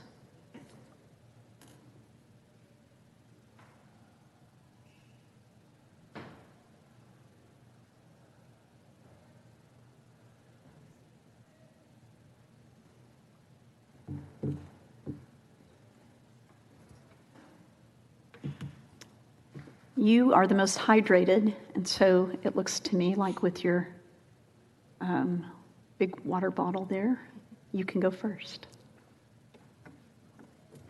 Wait, sorry, what? I didn't catch the first part of that. I said you look like you're the most hydrated.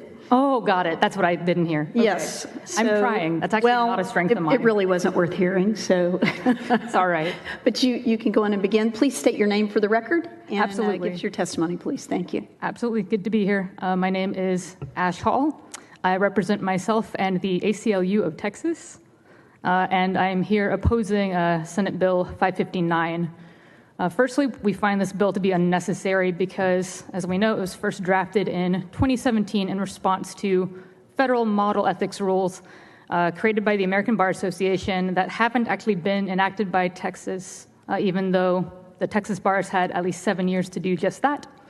And of course, every Texan enjoys robust Religious Freedom Restoration Act protections, including, of course, attorneys.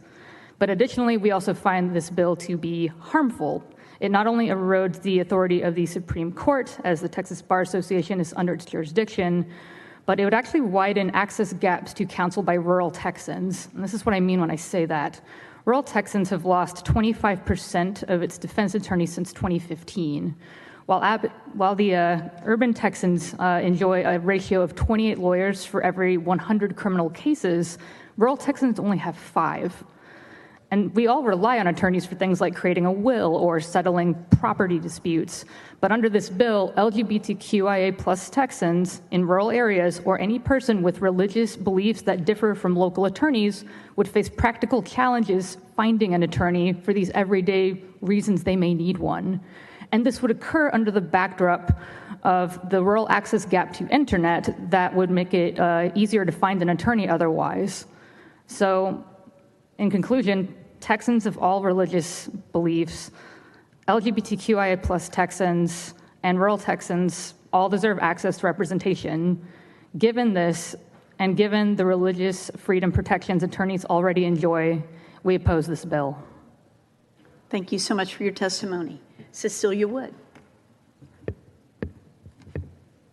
Good afternoon, everyone. My name is Cecilia Wood.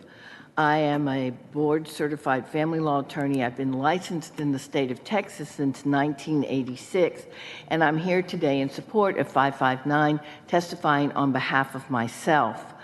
And because I've been here licensed longer than most, I'm going to have to read my own notes with this. The Texas Constitution provides that no religious test shall be required for anyone who not only holds a public office, but also a public trust in the state of Texas, which I feel that it is a public trust representing individuals pursuant to this license. Of course, we also have the right to not only worship under Section 6 of the Constitution, but also to follow the dictates of our own conscience. And then Section 8 protects the right for everyone to be able to speak, write, or publish their opinions on any subject. When I first was licensed, I had to take an oath to follow the state laws and the federal laws and the constitutions of both the state and the United States. The day I graduated from law school, although I felt that this was exactly the plan God had for my life, I have to tell you, I cried because I kind of felt like I was joining the establishment. Over the years, my faith has not wandered, and in fact, I actually love what I do, and I'm convinced that that truly was a call from God. And yet, I have become more conservative, and my rights need to be protected because everyone's rights need to be protected. I want to assure you that in all of my years of practice, I've never turned away one client because I thought they were sinful, because I believe, except for Jesus Christ, all have sinned and fallen short of the glory of God. And although I don't make a lot of money, I would have had no clients. Thank you so much for your testimony. Jocelyn Sanchez. Hi, my name is Jocelyn Sanchez. I'm here on behalf of Deeds Not Words, as well as representing myself as an individual. At Deeds Not Words, we advocate for equitable representation and opportunities for all. But through Senate Bill 559, hate speech is given loopholes, and we allow for the pursuit of happiness of citizens to be infringed upon. We have to consider the legal ethics attorneys should follow. They represent our legal process and, yes, should check their personal beliefs at the door, because without that, we do not have a fair and just democracy or legal process. And to speak as an individual constituent, my God is love, and when your speech goes past that, it is religious bigotry, not religious freedom. That is what SB 559 would widely protect, not freedom of speech. When you deny people their existence in pursuit of happiness, you are not doing all things in love as God commands. Also consider that if my deeply held religious beliefs and convictions say that those who hate gay people shouldn't have rights, we would be having a different conversation. But because this bill is intentionally written in a vague manner, we are making way for inevitable conflicts regarding this poorly written, unnecessary bill. My God is a God of justice. This state has adamantly argued that we are one state under God. I question which God you serve when you attempt to legally justify discrimination. Can't be the Christian God I was raised under. As an advocate, I oppose SB 559 as it's simply making loopholes for discrimination. Those supporting this bill, I assure, represent the hateful but loud minority, not the majority of Texan values. And on a legal level, this bill recklessly creates a bigger gray area in legal protections against hate speech. Thank you. Thank you for your testimony. Members, are there any questions for the witnesses? If not, thank you so much. Appreciate you being here today. Is there anyone else who wishes to testify on, for, or against Senate Bill 559? Seeing none, public testimony is closed and the bill will be left pending.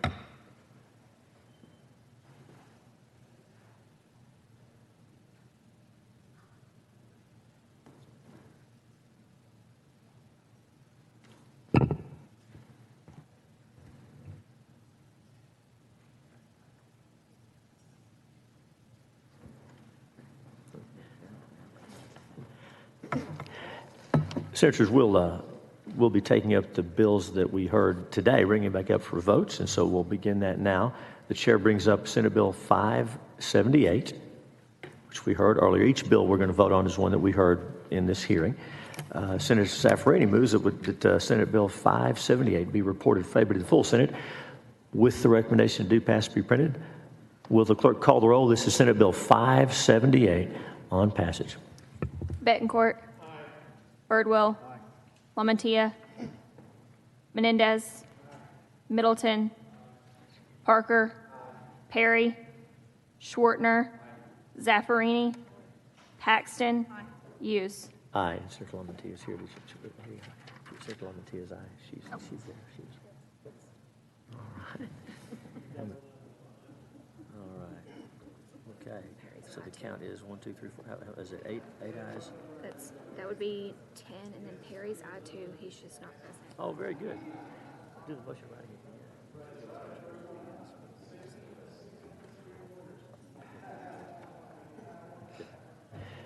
There being 8 ayes and no nays, the motion passed. Local Senator Saffarini. Senator Saffarini moves that the bill be certified for the local uncontested calendar. Any objection? Very well. It'll be certified. Yes, ma'am. It's our first bill.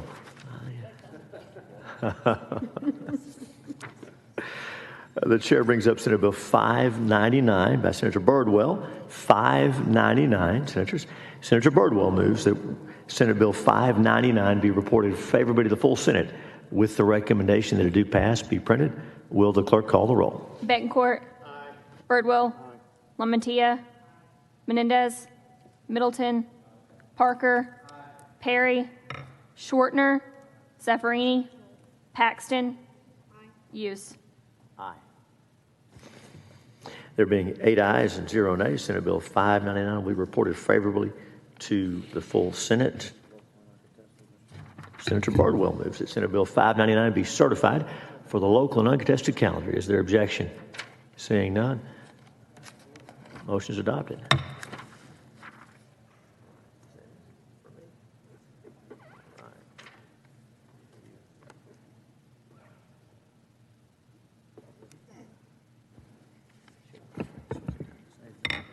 The chair brings up, yes. Madam Chair, I apologize. I'm not sure if I need to ask to speak on a matter of personal privilege or not. Let me just speak briefly about our Keep 9 resolution. I made an archaic reference, and the history majors know what I'm talking about, and even some of the rednecks like me. But you're too young for this, Senator Betancourt. But I doubt it. We've all read about this. So back during the President Roosevelt's first term, right? President Roosevelt's first term, New Deal legislation's been passed by the Congress, but a conservative Supreme Court at that time is blocking many of those measures based on the Commerce Clause and just limited federal jurisdiction. And so a very popular FDR's reelected and with big majorities in the House and Senate. And so the proposition is made that we increase the number of Supreme Court justices from 9 to a larger number. You know, they're aging and that sort of thing.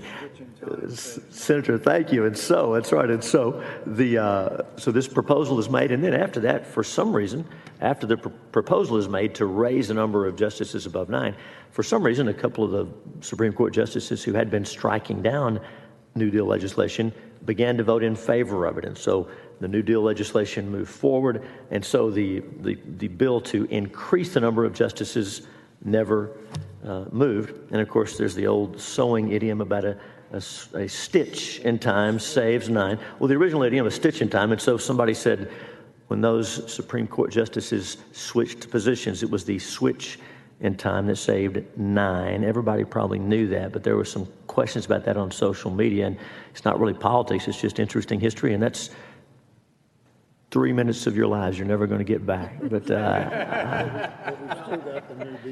we still got the New Deal. I know. Yeah. The number was 15. He was going to raise it from 9 to 15. And the argument being many of our justices are older and not able to keep up with the workload. And I was not alive, but I did read it. we've read about it. So thanks. And The dean was in the Senate when that that's right. Thank you, Madam Chair. Thank you, Senator Hughes. The chair brings up Senate Bill 2, and Senator Hughes moves we report it favorably to the whole Senate. The clerk will call the roll. Betancourt. Aye. Birdwell. Aye. LaMantia. Menendez. Middleton. Parker. Aye. Perry. Schwartner. Zaffarini. Paxton. Aye. Hughes. Yes. What's the count? 7-3. The votes being 7 ayes and 3 nays, Senate Bill 2 will be reported favorably to the whole Senate. The chair brings up SCR 17. Senator Hughes moves that we report it favorably to the whole Senate. The clerk will call the roll. Betancourt. Birdwell. Lamontia. Menendez.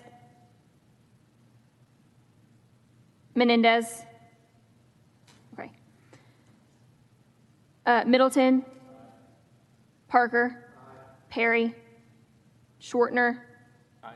Zaffarini. Paxton. Aye. Hughes. Yes. Senator Menendez is okay. He's voting. Okay.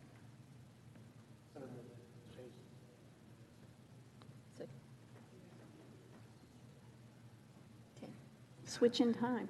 It was indeed. 10 ayes. 10. The votes being 10 ayes and no nays,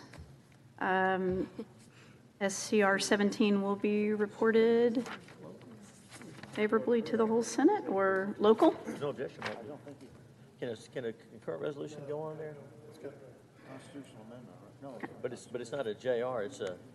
I think it can. Okay. All right. So if there's no objection to local and consent, all right. So moved. The chair brings up Senate Bill 559. Senator Hughes moves that we report it favorably to the whole Senate. The clerk will call the roll. Betancourt. Birdwell. Lamontia. Menendez. Middleton. Parker. Perry. Schwartner. Zaffarini. Paxton. Aye. Hughes. Yes. The votes being 7 ayes and 3 nays, Senate Bill 559 will be reported favorably to the whole Senate. Thank you, Madam Chair. We do have a motion in writing from Senator Perry, having been President Quorum established, to show his votes on the bills without objection. That will be adopted.